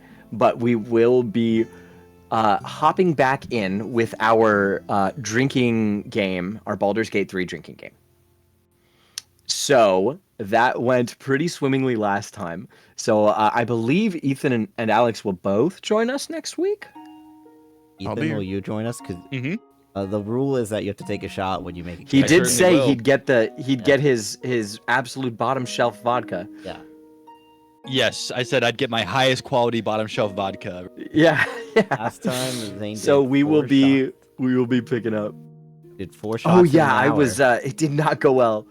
I went down a couple times on the Commander Jalk fight, and we'll go back over our rules. But yeah, things didn't go great for me. So I was having a good time. But we're gonna be picking back up with that. So we'll be doing that again next week. That was a lot of fun. Hope to see everybody there. But we will be back to normal, I believe, in the next 2 weeks. If not, we'll let you guys know next week. But we should be good. Otherwise, thank you very much, everybody who is still watching or did watch. We love you all. We look forward to seeing you all very much next week. Bye.